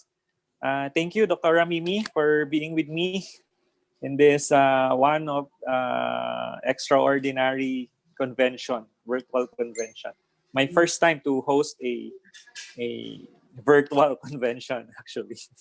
But this is the first time that we will be holding our annual convention online or on a digital platform. Yes. And I believe it's Yes. successful, considering that what is happening to us, but we're still here, no? And we're still expanding our membership. And congratulations to Yes. the June Fellows. I saw Dr. Norman Valera. Congratulations. I saw Dr. Rene Akende and to all the others who are new fellows. Nakakaingit ang inyong mga pins at saka yung mga sashes ninyo. Thank you very much. Thank you, everyone. Thank you. Hope to see you again in the mid-year convention. Stay safe. God bless.